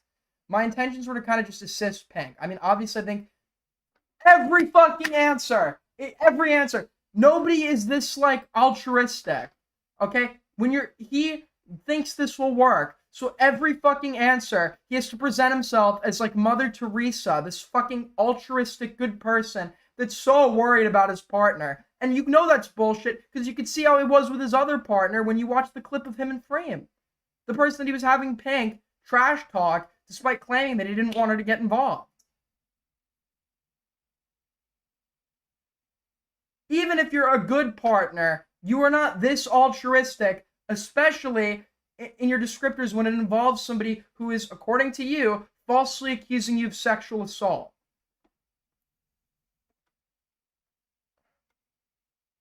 Well, I guess, no. Strike the last part, because this is in hindsight. This is his hindsight testimony about how he was at the time, before the accusation. Okay, would you agree with me? As you've indicated that it's important to be honest with your viewers, correct? Of course. All right, and you've told your viewers that you were schizophrenic, correct?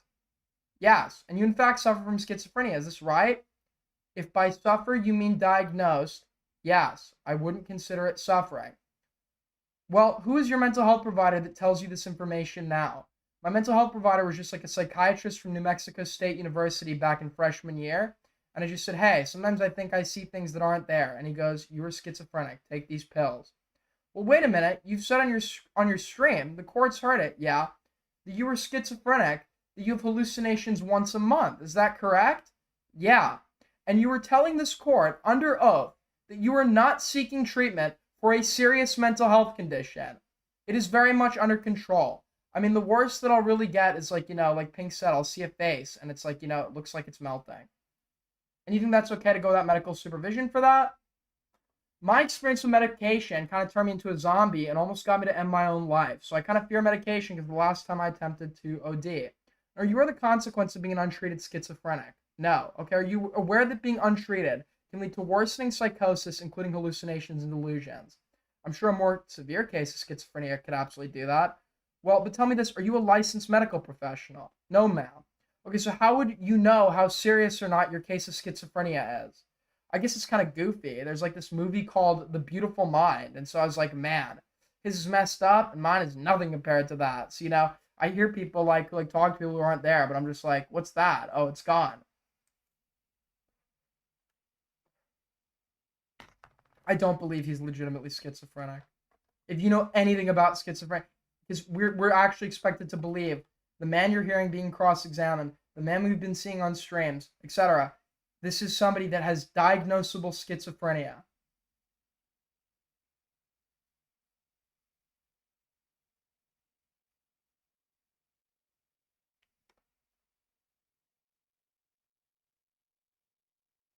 Are you aware that medication and therapy can significantly reduce your psychosis and allow for better functioning? Yeah, I absolutely believe that. Okay, so what medication are you currently taking? I just take multivitamins and fish oil. So he is obviously not a schizophrenic. What therapy are you doing to help to reduce your psychosis and allow for better functioning? No therapy, ma'am. Okay, when was the last time you saw therapy? With a registered professional? I don't recall. I don't believe I've ever. Just kind of just checking in with my homies and seeing if I'm okay and talking about my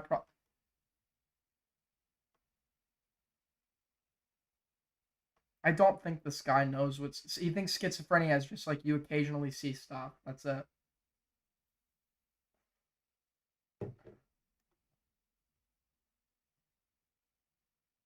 merely seeing things on its own, merely seeing things is not adequate enough for a diagnosis of schizophrenia. I'm pretty sure they like it's stipulated in these like patient must meet 5 or more of the following criteria, etc. Like he's in touch with reality. These hallucinations don't feel unmedicated. He can acknowledge, oh yeah, this isn't real. I just see this stuff. I've never heard of a case of untreated schizophrenia like this. It's a fucking miracle. If he has it, it's a miracle.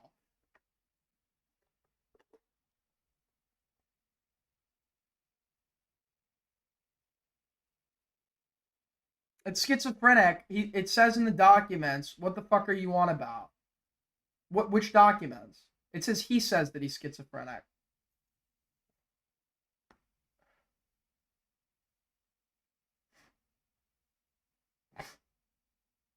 Okay, and also like your mental health records are protected, and I'm pretty sure based on the way that the schizophrenia is being discussed in the trial and its like overall relevance, I don't think there's any burden that would be put on him to release said medical records. He doesn't have to. So I don't think that this claim can be falsified or substantiated by opposing counsel. Why would he lie about having schizophrenia? Because in his fucking warped mind, for some reason, he thinks it like makes him cool to look like an unhinged schizo or whatever that sees people melting and killing themselves or whatever. I don't know. I don't know. People have lied about mental health diagnoses all the time. Alright, we're going to look at this one first.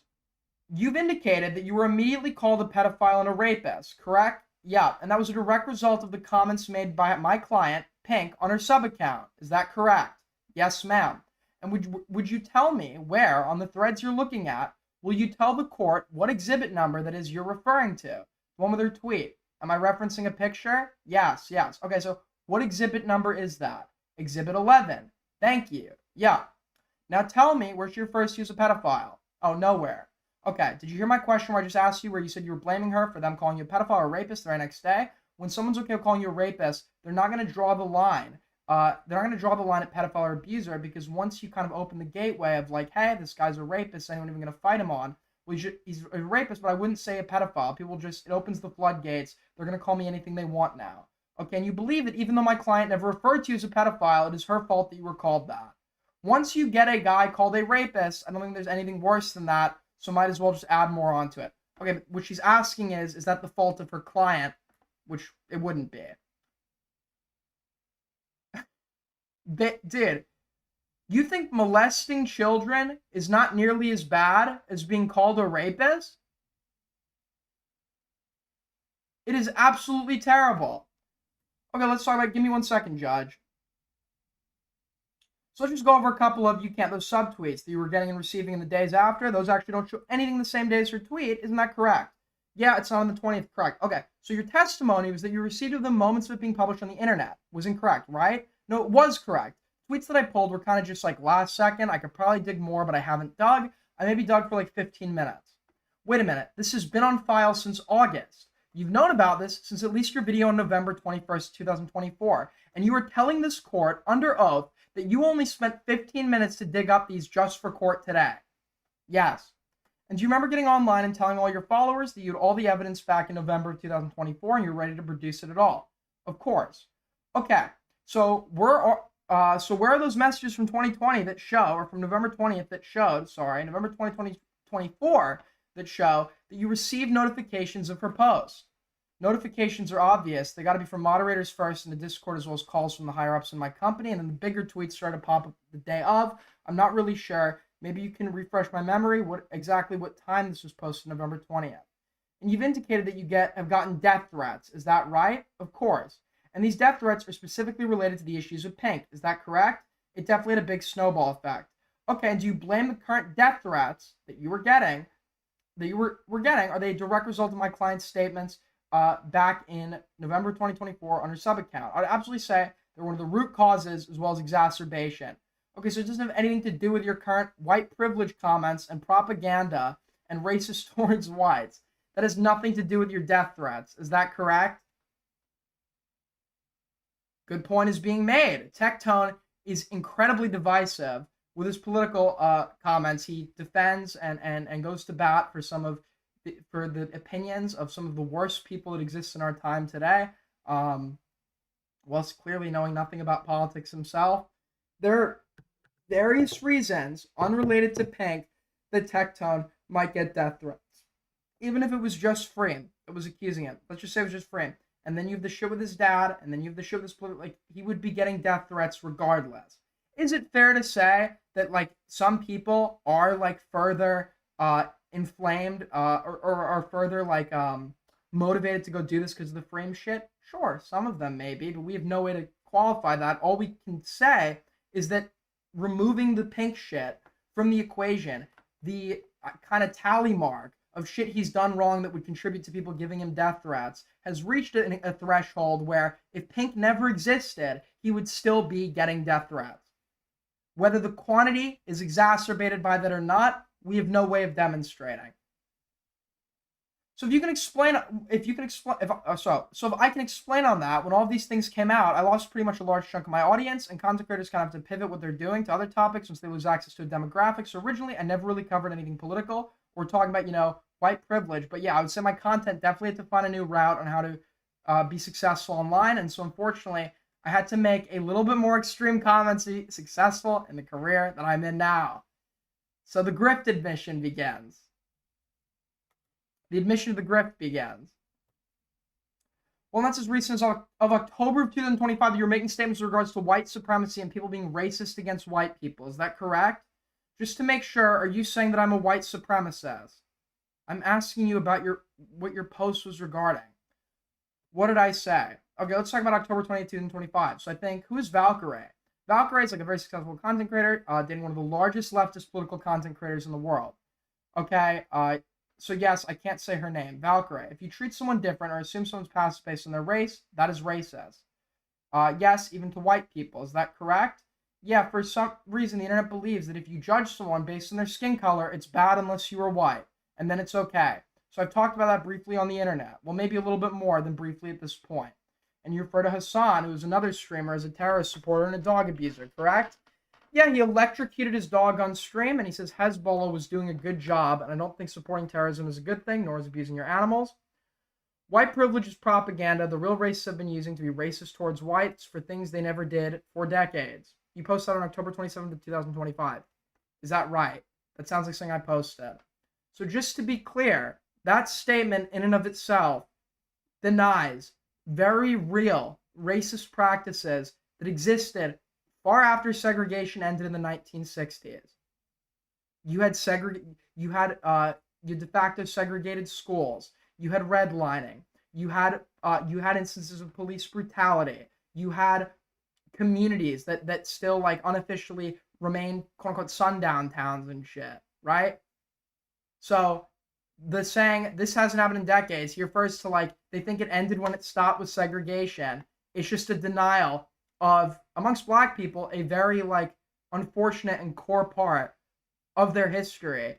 And yeah, denying something like that would cause, understandably, an immense amount of anger. And amongst the giant demographic of millions whose history he's minimizing, sure, there might be some people amongst there who would also be motivated to issue death threats. There are various things that he has said and done that online would get people, whether justified or not, would get people to make those sorts of threats against you. Okay, but the death threats are originate because my client's post where she didn't name you in November 2024. Is that right? Yeah, you can check the timestamps on the threats if you like. Okay, how about your stance on trans children? Has that gotten you death threats? Of course. Okay, so that didn't come from my client, correct? Correct, but those are far after this whole ordeal happened. Okay, but upon questioning from your lawyer, you blame my client for these death threats. Yeah, they are, well, for the ones in regards to me being a rapist, of course, why wouldn't I? Okay, I don't think people like rapists too much.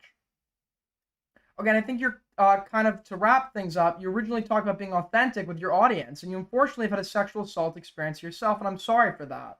Thank you. And it's okay for you to talk about that experience with the public. Is that right? Of course. So then why is it okay for you to talk about your experiences, but my client not talk about her experiences when she doesn't name you? Well, one, because it didn't happen, and two, because everybody knew she was referring to me. I would assume it meant me. Why did the lawyer say that about white privilege? The lawyer was making the case that his statements in relation to white privilege would cause a significant amount of controversy and therefore provide another reasoning as to why he was getting death threats, as opposed to the death threats being a result of the allegations made by her client. That's what that dialogue was meant to do. And I think, all things considered, it probably did do that. All right, and tell me this. Did you ever make her write words on her face when you gave her a blowjob?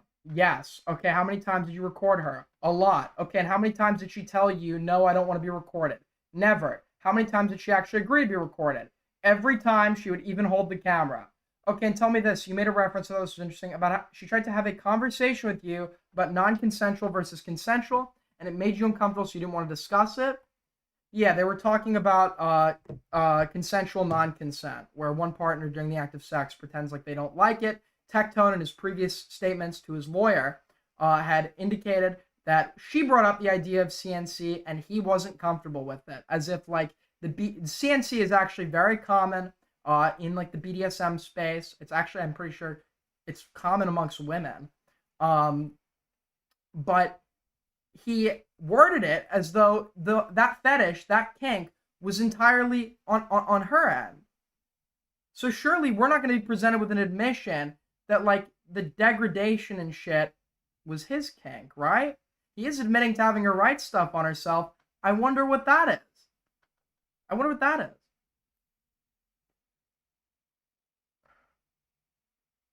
If you were Tectone's lawyer right now, how would you be feeling right now while he's saying all this shit?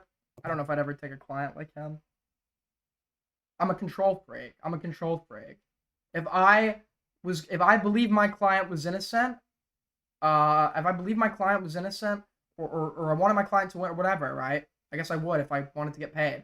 I need a client that has, I would want a client with exceptional self-control, where we practice the types of questions he's going to be asked over and over and over and over and over again, and he doesn't say anything outside of the bounds of the pre-established facts that he's allowed to, that we've established he can go and say. It seems like Tectone is just very quick to talk and bring up shit unnecessarily that is not relevant to the question, that he thinks is making him look better and like this altruistic, caring partner, when in reality it just makes him look deceptive and like he's trying to convey that image, and it's not one that is genuine.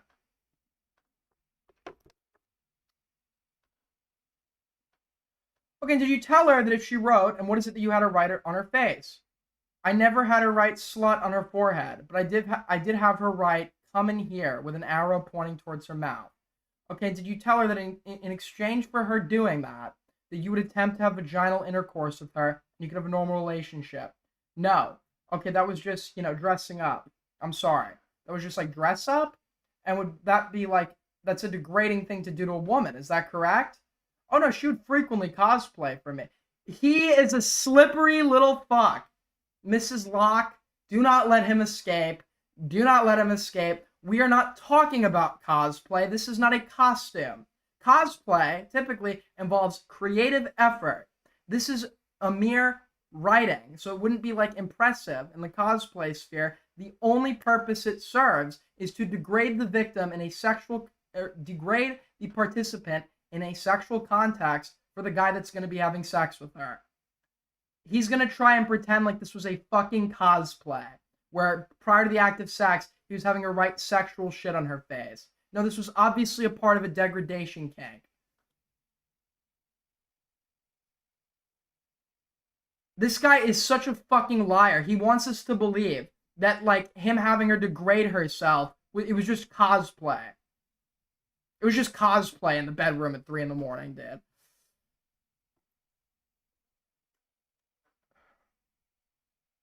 The lawyer is probably some boomer that knows nothing about cosplay, but I would start nailing him on his usage of the word cosplay here to get him into a corner where he'd have to admit that this was to degrade himself. I would say something like, you're being like in the online space, etc., and you go to conventions all the time, is that correct?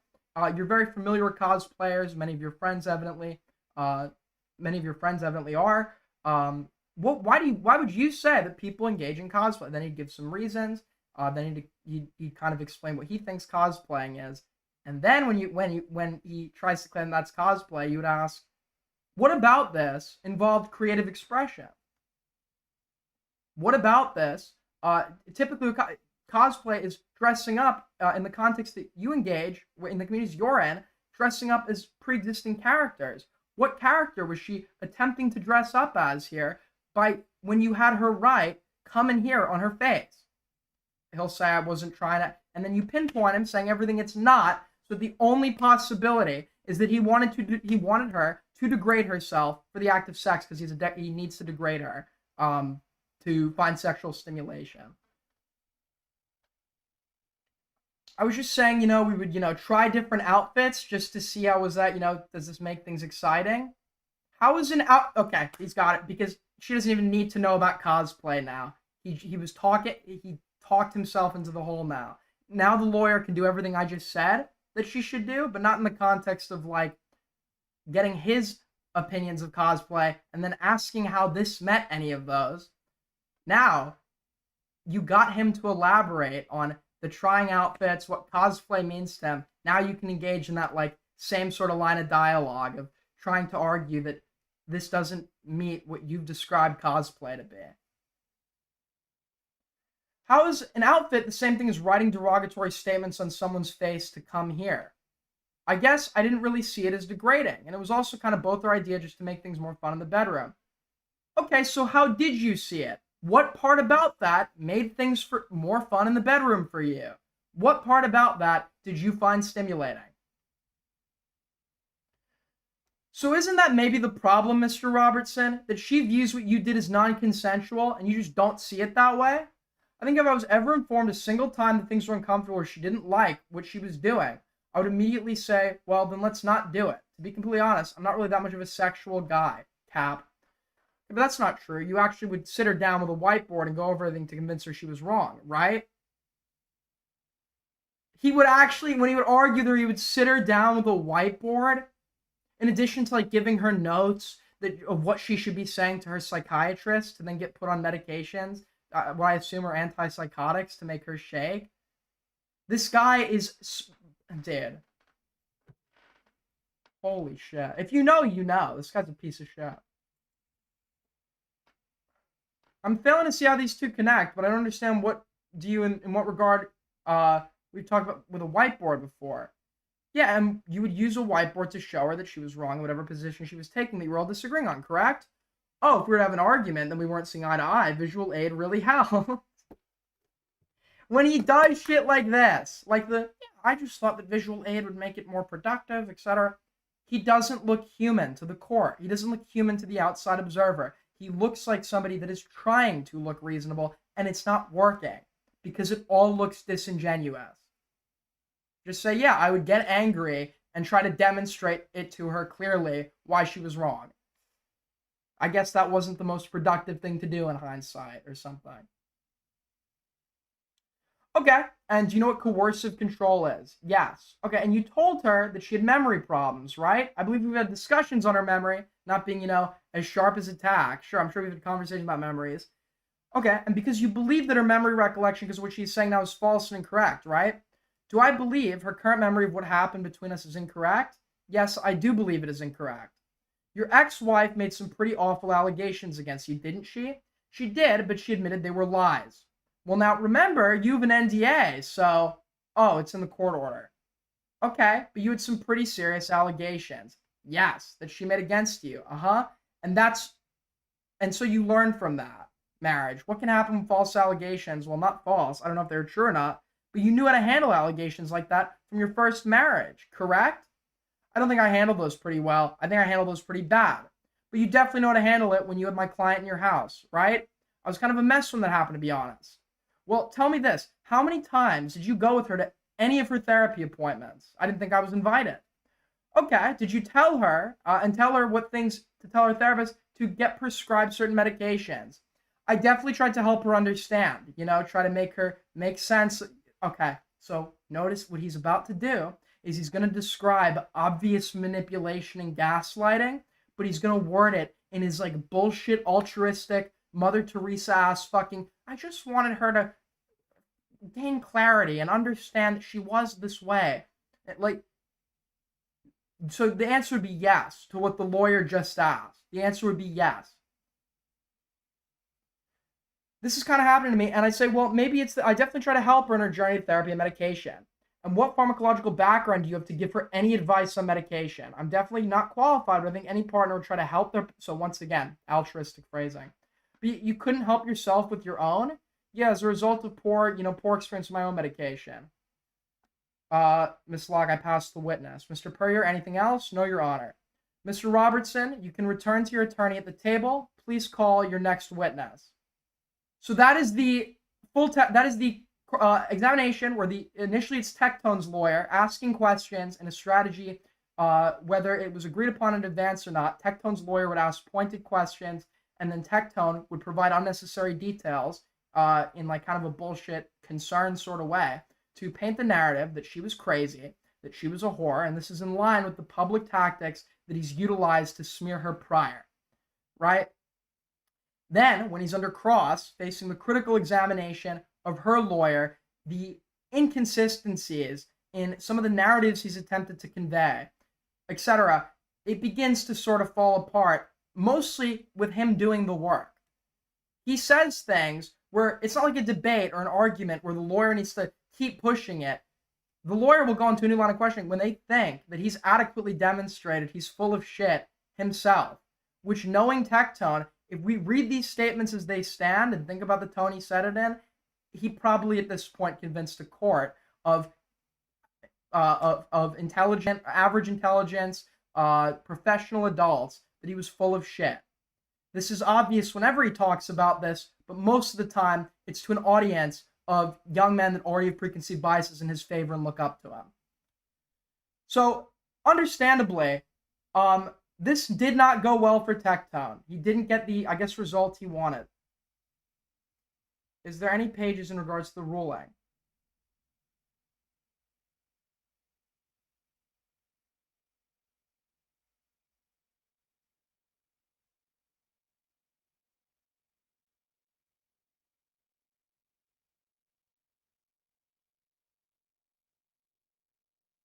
Okay, so the court comes to its decision.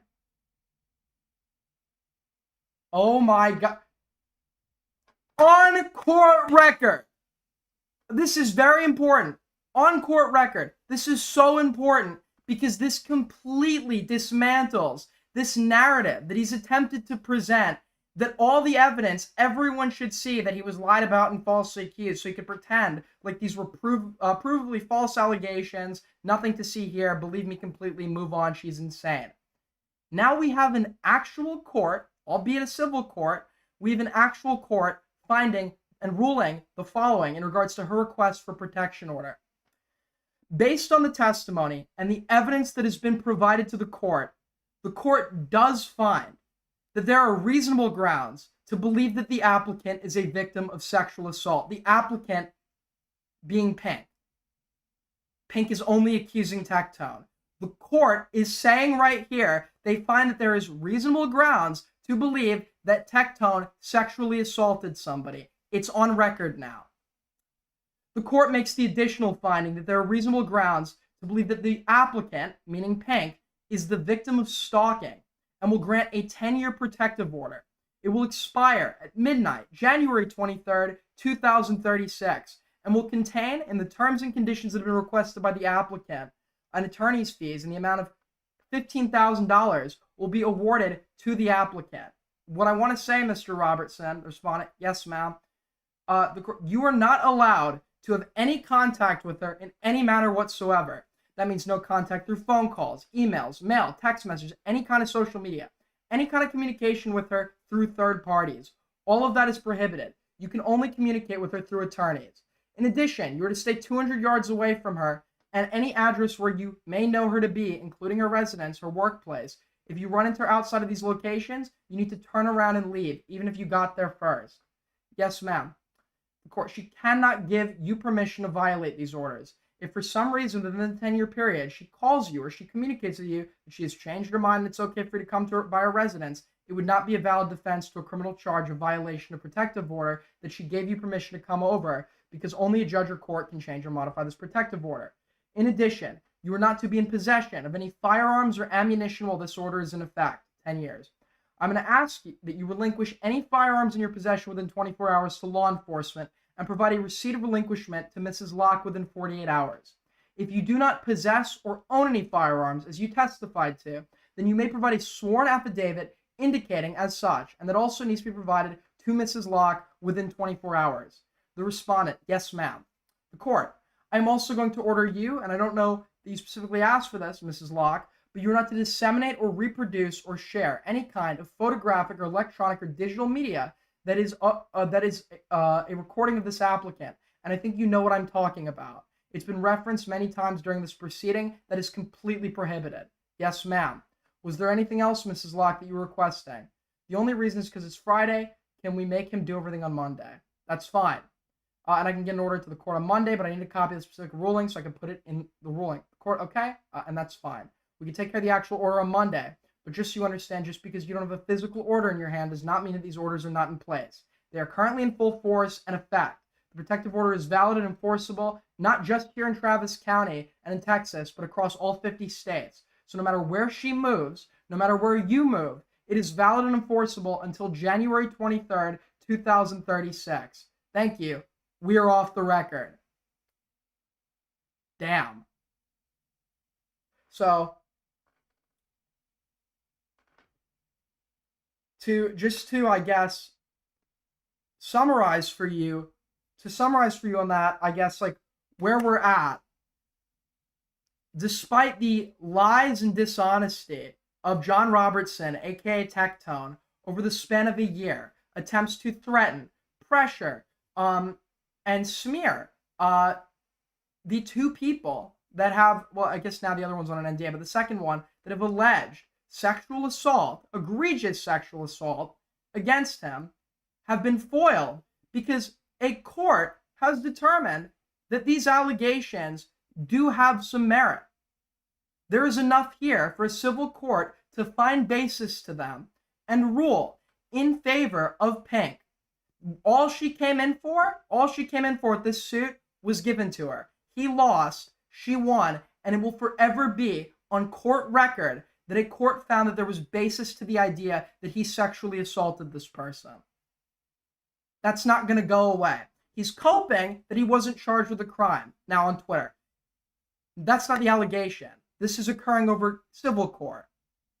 There are various reasons why people wouldn't want to go through criminal proceedings in regards to cases where they've been victimized, etc. The point being, she feels like arrest might not be necessary. What is necessary is a protective order for her own safety. She came in for that to the civil court, where proof is provided for substantiating said basis, and they ruled in her favor. It is in the record now that the courts found that there is basis that John Robertson, Tectone, is a sexual assaulter.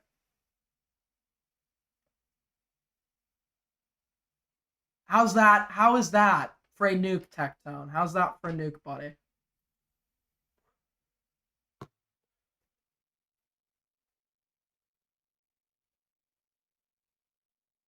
But yeah, I had a great stream, everybody. Whoa, I didn't mean to. I had a great stream, everybody. I hope you enjoyed it. I know viewership's down, but all of you that stick around anyways, you're very much appreciated. I'll be back in live tomorrow, where I will actually go and cover the Chud versus Dickers segment. If I have any disagreements with Dickers or Chud, I'll challenge either to call in. I'm going to go over, and then there's like some other more minor stuff we could cover. I'll try to go live at a reasonable time. And I will be sure. I'll raid into, hold on. Go send our boy Jimmy some love.